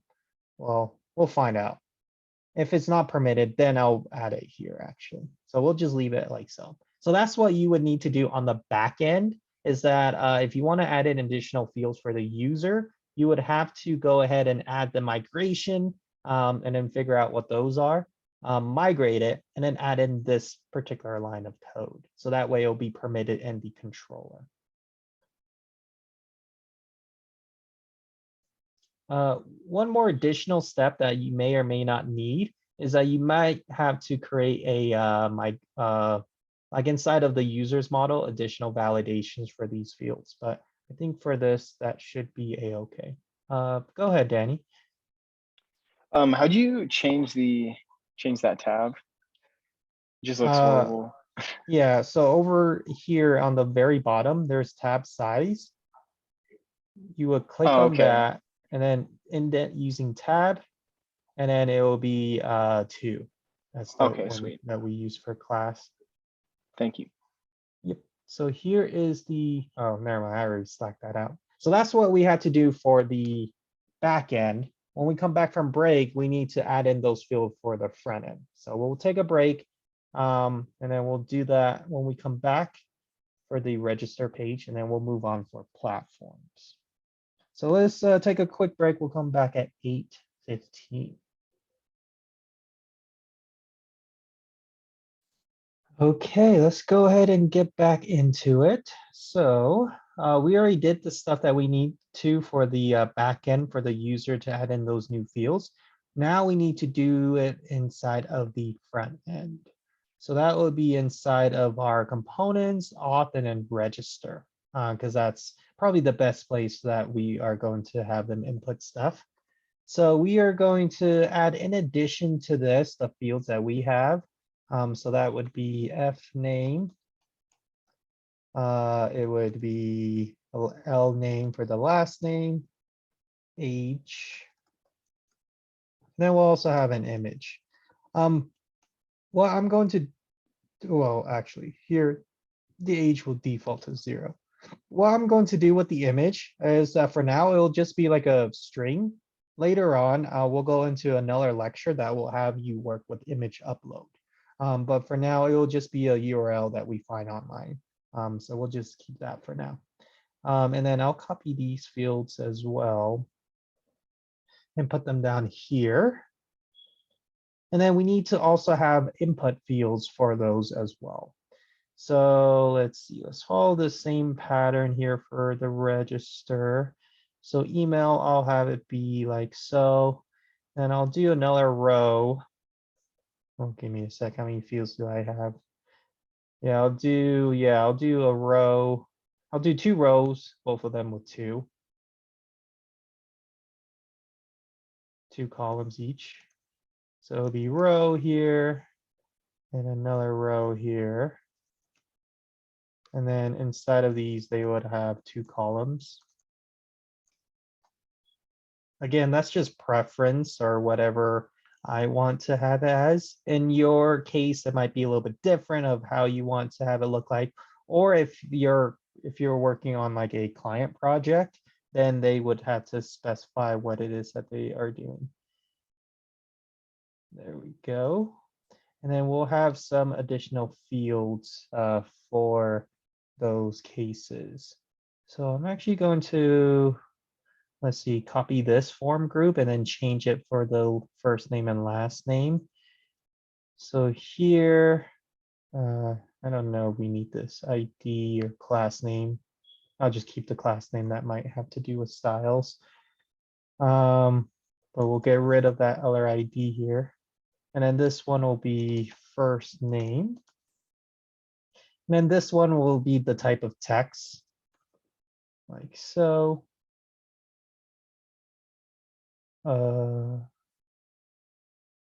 Yeah, and then this one will be F name.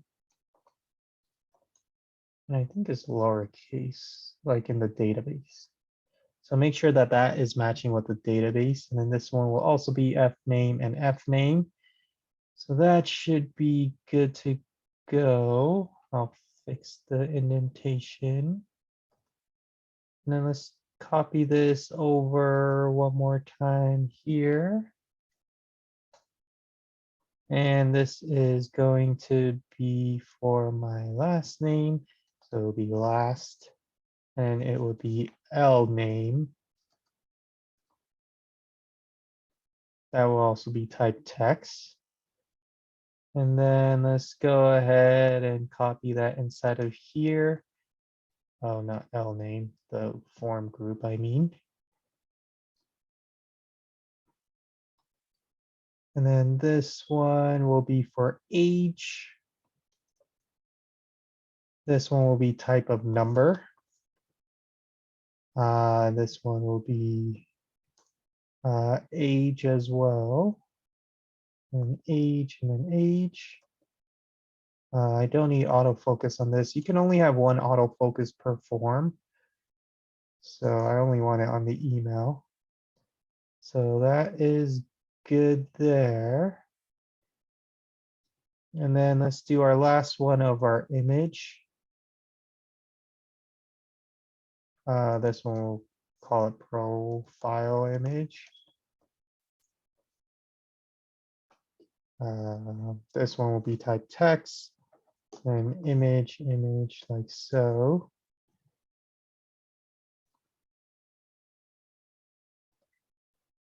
And then that's all we need to do so we can have those additional fields for the user. So let me Slack this out and then we'll test it out once we fire up both of our servers.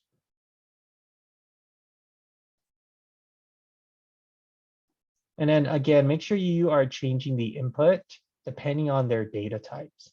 Because age is a integer, this type will be type number. So let's do a yarn start. And then bundle exact rails dash s or s dash p 3001. Both of those commands, if you do forget them, that's inside of the DPL sheets. And that's around here. Yeah. Somewhere. Awesome. So now let's register a new user. We'll call this one Bob at email.com. This one will be Bob Jones. Age would be, we'll do a random number, 42. A profile image. Let's look at Unsplash for one. Let's see what could be a good profile image. I have no idea what that is.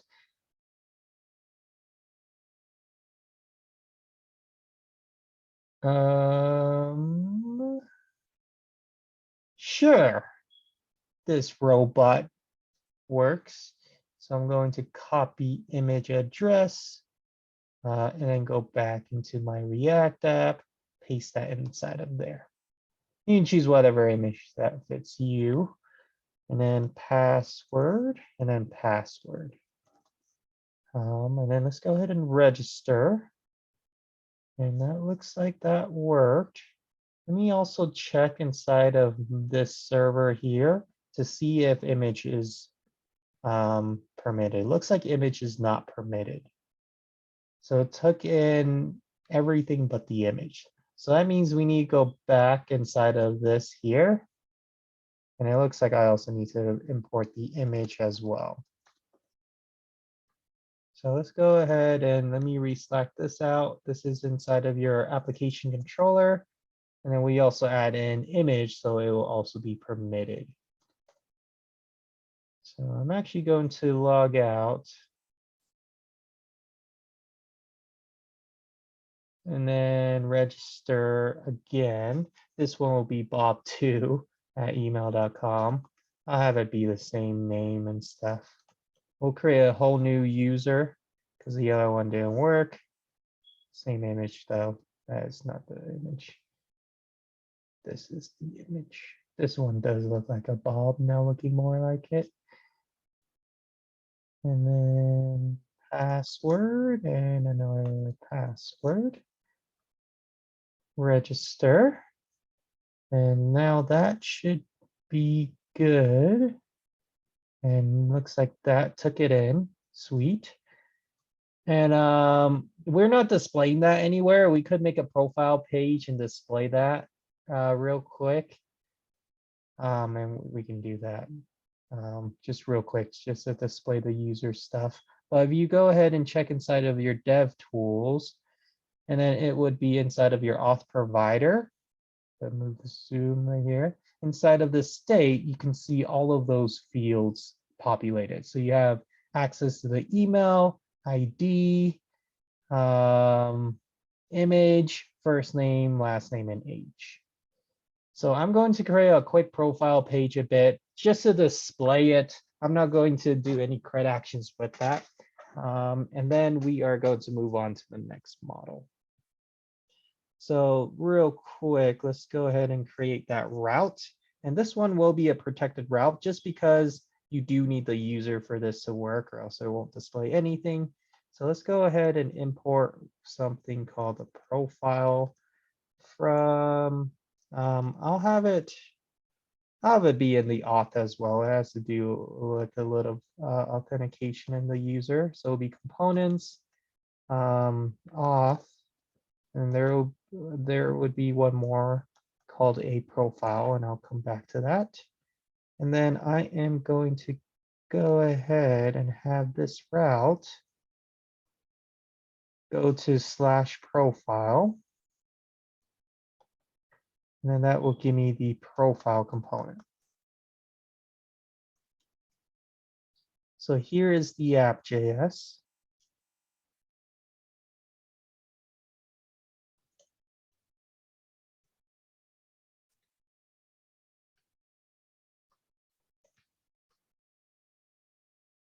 And now, well,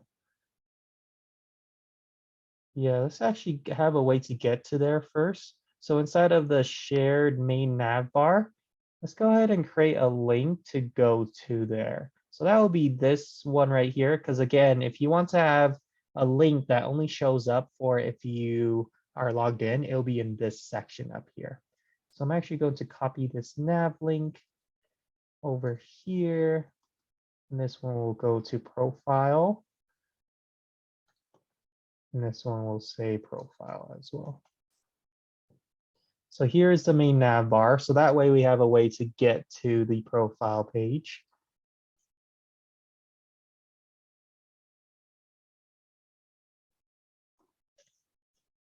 And then let's go into our auth, create a new one called profile. Oh, I wasn't even typing profile. And let me see if there's something that we can put it in so it looks better inside of Bootstrap. I think they have cards that might look good. I only want a single card though. So yeah, something like that might work for like their first name, last name, an image, and their age. So nothing too crazy. I might actually use that. Unless there is a better card. Oh, that is huge. Yeah, I don't want that big.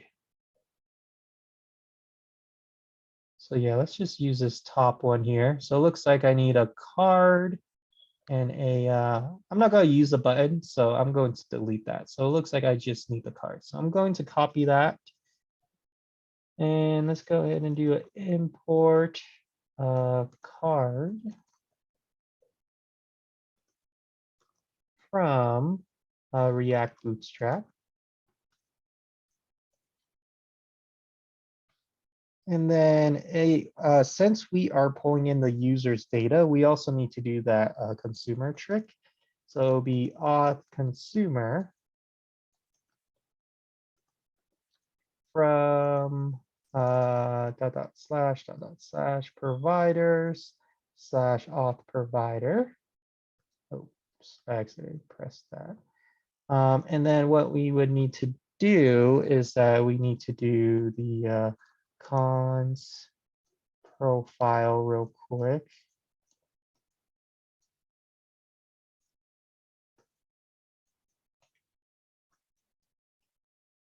And I'll go ahead and paste this here for now. So that way I don't lose it from my clipboard. So I'll put that there for now, but we'll change it for it to work in our case. But we need to do the connected profile first. So the connected, I'll scroll up a bit. Connected profile. Bring in the props. And then with the auth consumer,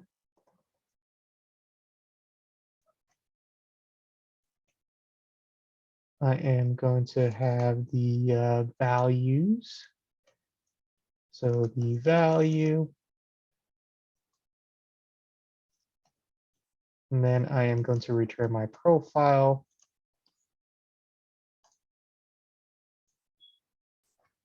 And I am going to spread out the props. And I'm not going to spread out all of the values because I don't need anything. I'm going to spread out the user. So how that would work is that it'll be value.user because that's where we are getting it from, and we'll spread that out. Just because I only want the user's information, I don't need the handle login or handle logout functions inside of the profile. And then we'll do an export default connected profile here. So then we can pull in some information from the user, like their ID if we want, definitely their first name, last name, age, email, and that's pretty much it. We can also bring in created at, and then we can do like the date joined or whatever for that case there. So let's go ahead and change this. Oh, I forgot the image. Let's bring in the image too. So let's go ahead and change this for it to work. So here, this would have our image, and then the card title would be user number, and then I'll do the like ID here, and then I'll have their first name and last name.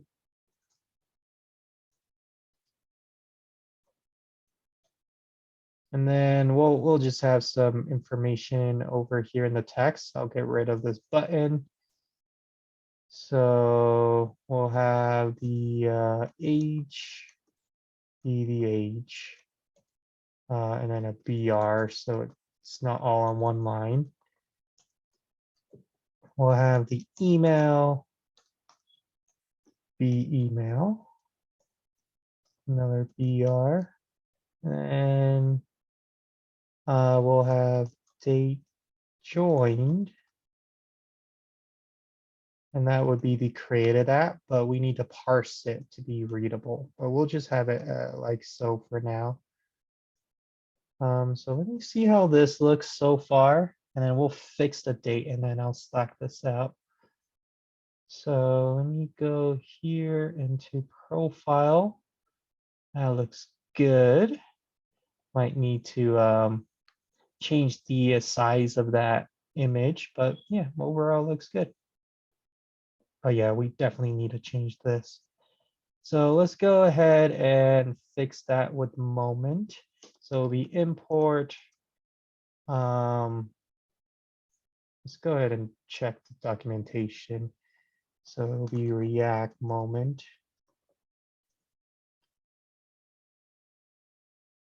And it will be this one here.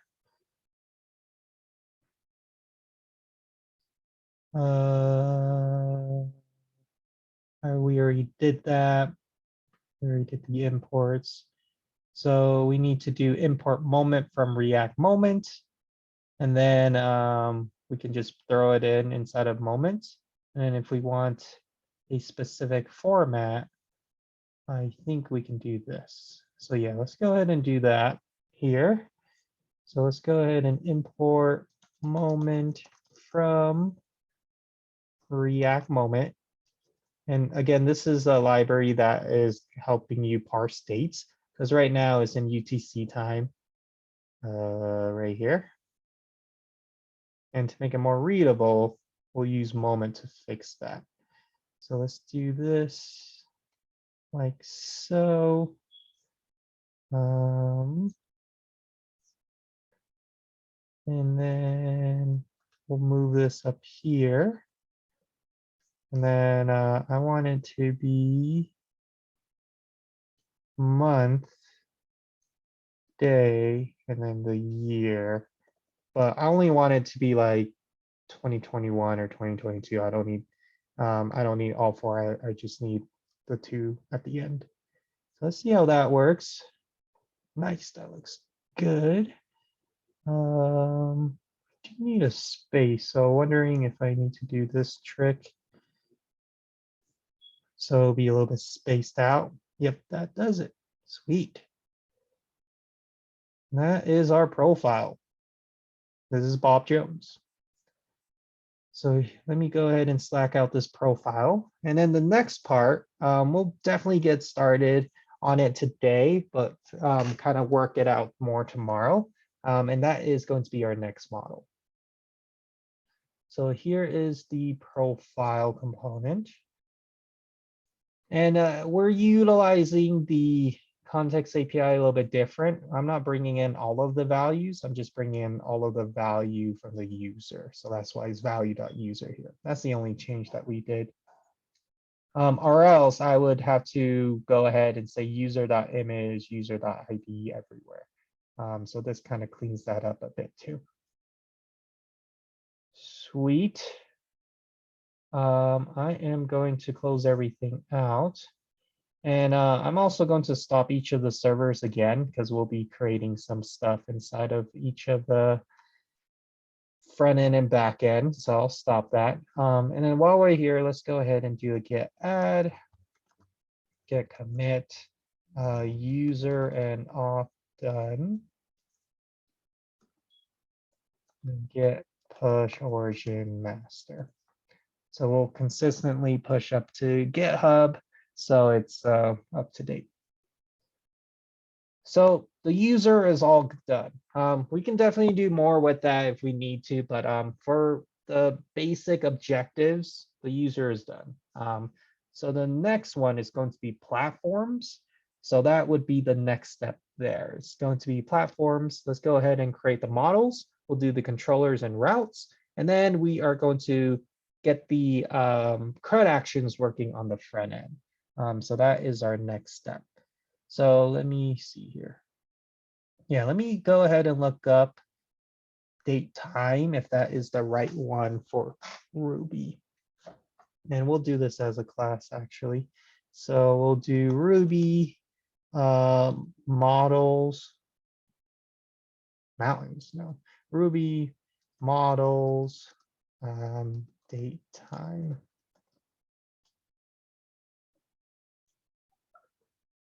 How to add a date to a Rails model. So let's take a look at that. So here are all of the supported data types. So you have string, text, integer, floats, decimal, date, time, timestamp, time, date, binary, and Boolean. Nice. So the one that we are doing is date time here. And let's also see if this will work later on for if we have like a input for a date picker. It looks like it is. So that's what I want to type in, and that should go ahead and convert that to a date time. So yeah, it looks like date time is like this. It's not camel case or anything. Sweet. So let's see what else. Yeah, everything else should be good. The main thing is going to be the user's ID. I wonder if version is a reserved word. I don't know. But just to kind of change it. Yeah, I don't know if versions is a reserved word or not. Let's just roll with it. If it is a reserved word, we'll just have to undo it and change it to something else.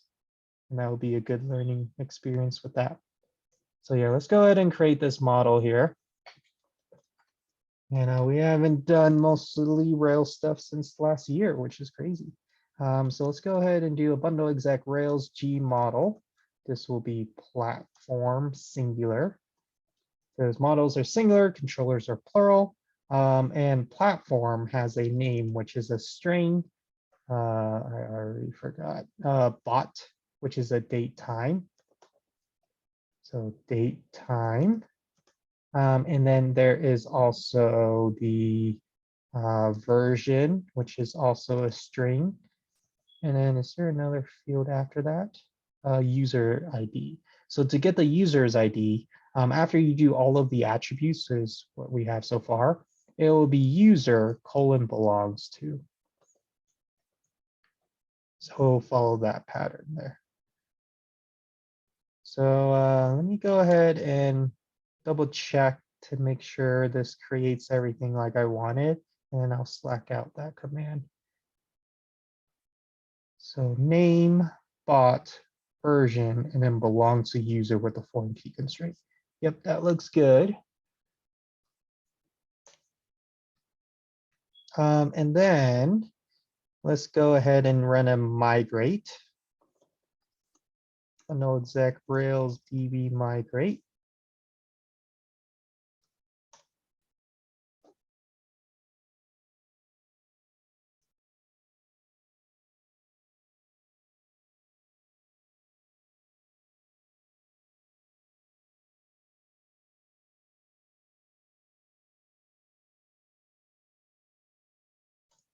And that looks like it was successful. Let me check the schema. Oh, it's up here because it's alphabetical, I think. Yeah. So that looks good. And then now we need to go into the models and specify the associations and some validations too. So let's see here. Let's go into the models. So platform already belongs to the user. We'll come back to the validations. We'll do the associations first. But user needs to also have an association to the platform. So it will be has many relationship. So has many platforms. And then dependent destroy.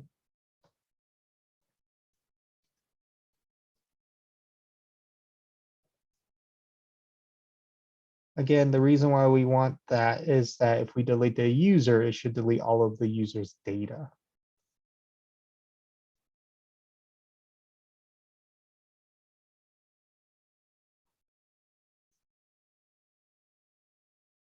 And then inside of a platform, that is a good association. But let's go ahead and add some validations. So we'll go ahead and do validates the name. It's okay if they don't pass in the version or the date time. I'll just validate the name. And then this one will be present true. And then you can add in a more complex validations as well. But for this one, for it to make a little bit sense, we'll just only validate the name. The other ones is up to the user if they are typing that in.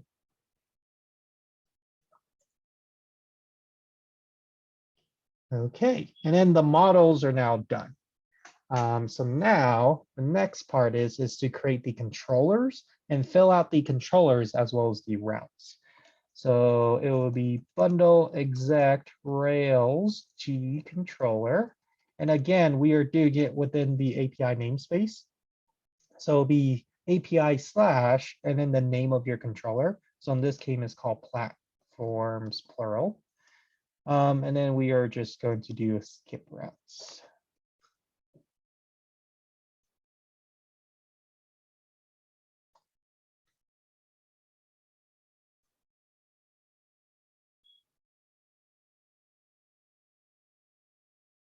And inside of the controller, inside of the API folder, that is our controller there. But we're actually going to start inside of the, let me collapse everything, inside of the config routes, because we need to specify the routes here. So here, this is the users for the device. So we don't need to worry about any of the user stuff. We just need to worry about anything after that. So here it would be namespace. Let me double check what the notes inside of the sheets. It'll be namespace API. So we did this. That's what we did with the API controller. That's the actions. Here are the routes. So here is the namespace API. So yeah, it looks like the colon is on the API portion. Do end. And then you don't, because of the associations, you don't need to embed the route of the user. You just need to do that in every other case. So what I mean by that is that I don't need to do resources, users, and then resources, platforms. I don't need to do that. I only need to do resources, platform here. But if a platform has a child, then you would need to continue on the train. So later on, when we have video games and notes, then I need to do the do loop and everything like that inside of here. We can do that now. Oh, never mind. We'll do it later. So it makes more sense later. So here are the config routes. So these are the API endpoints to reach your controller.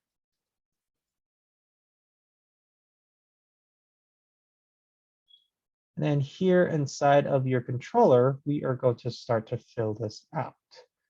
So one thing that we are going to do is to, let's see, I actually want to do this at the top. But we'll see if that does. Yeah, never mind. I might not need that. But let's go ahead and do that before action of set platform. And we only want this in the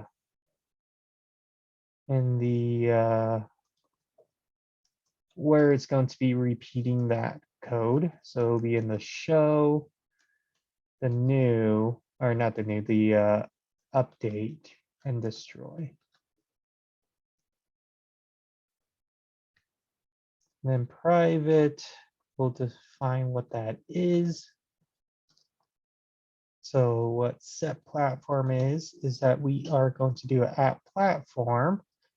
And inside of the controller is going to be your parent and child association. So here, the parent is the user, the child is the platform. So to get the user, it'll be current_user.platforms.find params ID. So it's still following that pattern of the parent-child pattern because of the association, but to get the user, you have to do the current user. So now let's go ahead and write out the individual CRUD actions, but for the controller. And I'm following this pattern right here. So the model name, etc. But in this case, I need to pass in the parent and child relationship. So here, this would be render JSON current user.platforms. Platform is starting to look weird on me. And then we'll do show. It'll be render JSON at platform, which because it's already handled with the before action. And then we'll have our create. So this one is at platform equals current user.platforms.new with the platform params. I feel like I'm missing letters for the word platform. Let's define what that is. So def platform params. It will be params dot require the name of the model, which is platform dot permit the name, the version, and dot. I think that's what we call it.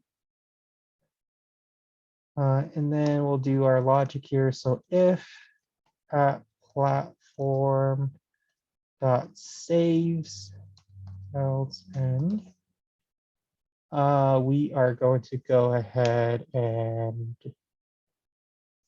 render at platform.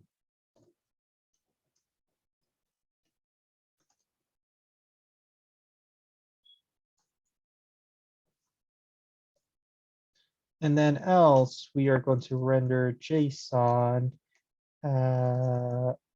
errors.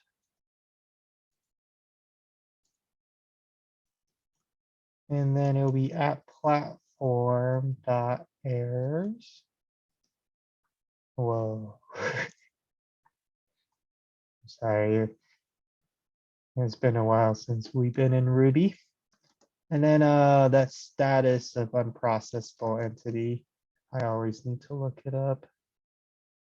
Yeah, this one right here.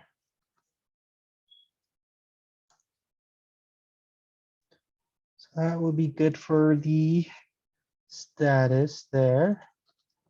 And then def update. The first part is all good to go. So then I am going to do if at platform.update with the platform params. Then I'll just do all of this stuff here. Sweet. And then def destroy. I can just do at platform dot destroy, and then render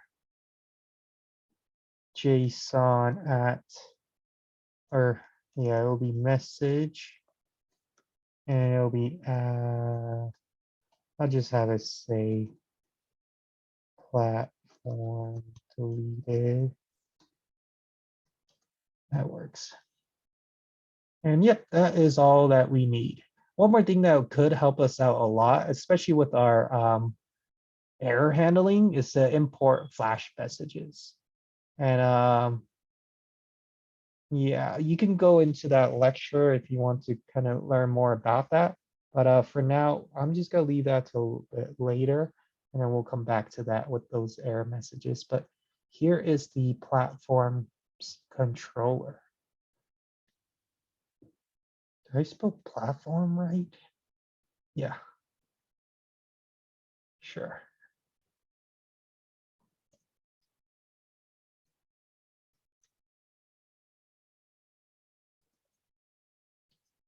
And that's all we need to do for the back end. The rest will be in the front end. So we'll set this up and then we'll kind of work through it tomorrow. And we'll get majority of the CRUD actions done tomorrow for the platform. So let's go into the client, the source, and now inside of components, let's create a new folder for platform. And that has everything to do with the platform of all of the components that will be inside of that folder there. Something else that will help us a lot, especially when we are going to be calling functions and to have a little bit more leniency of how we are doing things. Let's also create a provider for the platform and also go ahead and we'll have it be all of the logic will be inside of the provider so we can have access to it globally. So we'll fill this out tomorrow, but we'll just stub it out now. So it'll be platform provider.js. And that looks good.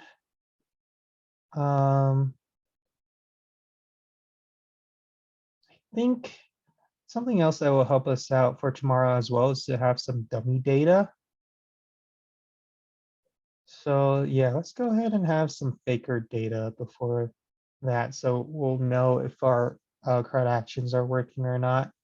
Let me see what user is the last user I did, because I need to hard code that. So let me do bundle exact Rails C, or not Rails X. Maybe Rails C. And then I am going to do capital U user dot last. So yeah, he has the ID of 4. So go ahead and run this command as well and find out who your last user is and what their ID is. Because we'll be hard coding the user's ID just so that it can be created because of the associations. So in my case, it is 4. In your case, it might be a little bit different. So it might be 3 or etc. So go ahead and look that up. And then let's also exit here. And then what we are going to do is inside of the DB seeds, we are going to go ahead and we'll do 5 times do end. And then we are going to do platform.create. And then we are going to have the name, the bot, and then the version. And this one you could do with Faker data, but some of them, I don't know if Faker has like random like video game console stuff. We can check real quick. So let's do Faker gem.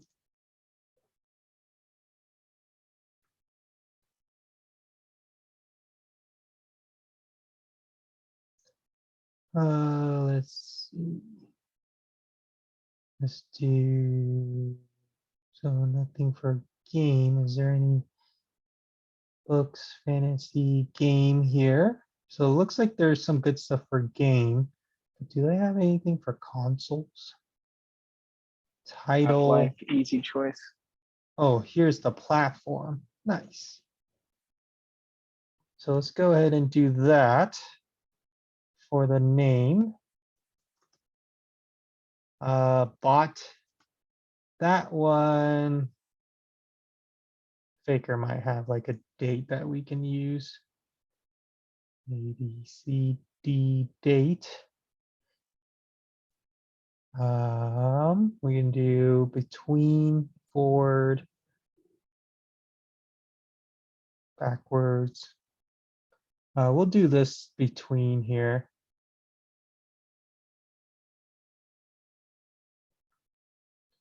So the bot will be a Faker date between, we'll do 2000. And then till now. Oh man, it's weird typing in 22. It is, which one is the, which one is the month and which one is the day? Okay, so it's month and then day here. Okay, so it'll be month, which is now, and the day, which is 3 or 4. Sure. And then the version, I don't know. I'm just going to create a array that does that. Yeah, I'll just do a version array. Have that be an instance variable. And then it would be like founders edition. Gold, normal.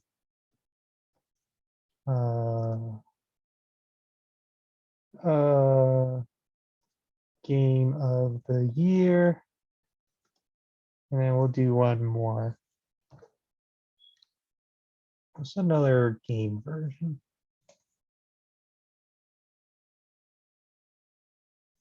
I'm going to, Collector's edition. yeah, collectors. So then here with our version array, we are going to sample that like so. And then our user's ID is going to be the ID that I told you to look up. So in my case is 4, in your case, it might be something different. So that's what we are going to do. And to help us out, I am going to print out the platform dot all. Well, then I have to map through them and stuff like that. So never mind, I won't do that. I'll just do platform dot length.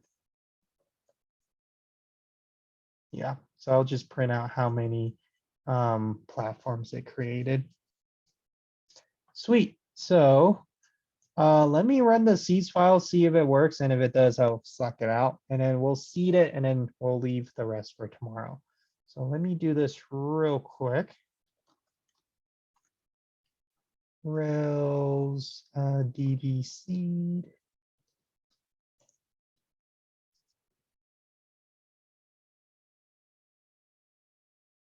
It doesn't like length. I'll do count. So that's why it's good to test things out.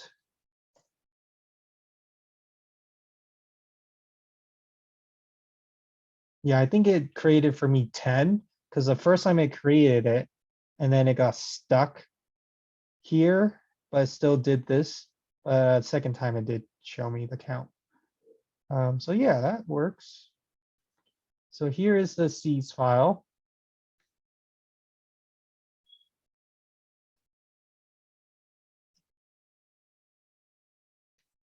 And I have 10, but you should have 5.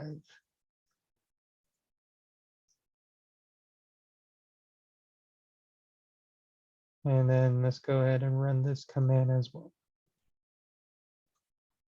Sweet. So that should get us started in the back end with platforms. Tomorrow, we'll mainly focus on the front end and the CRUD actions of platforms. And then we'll see how far we can get from there.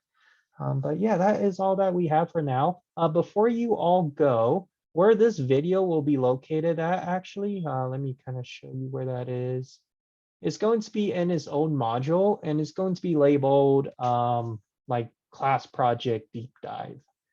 So I'll release this in a sec once this video is up. So that would be inside below here. It is called React on Rails Deep Dive Class Project. So that's where this video and all of the videos pertaining to this project will be in, is inside of that module right there. But yeah, that is all I have for today. We'll continue this on for tomorrow. Have a good night, everyone. Thanks, Henry.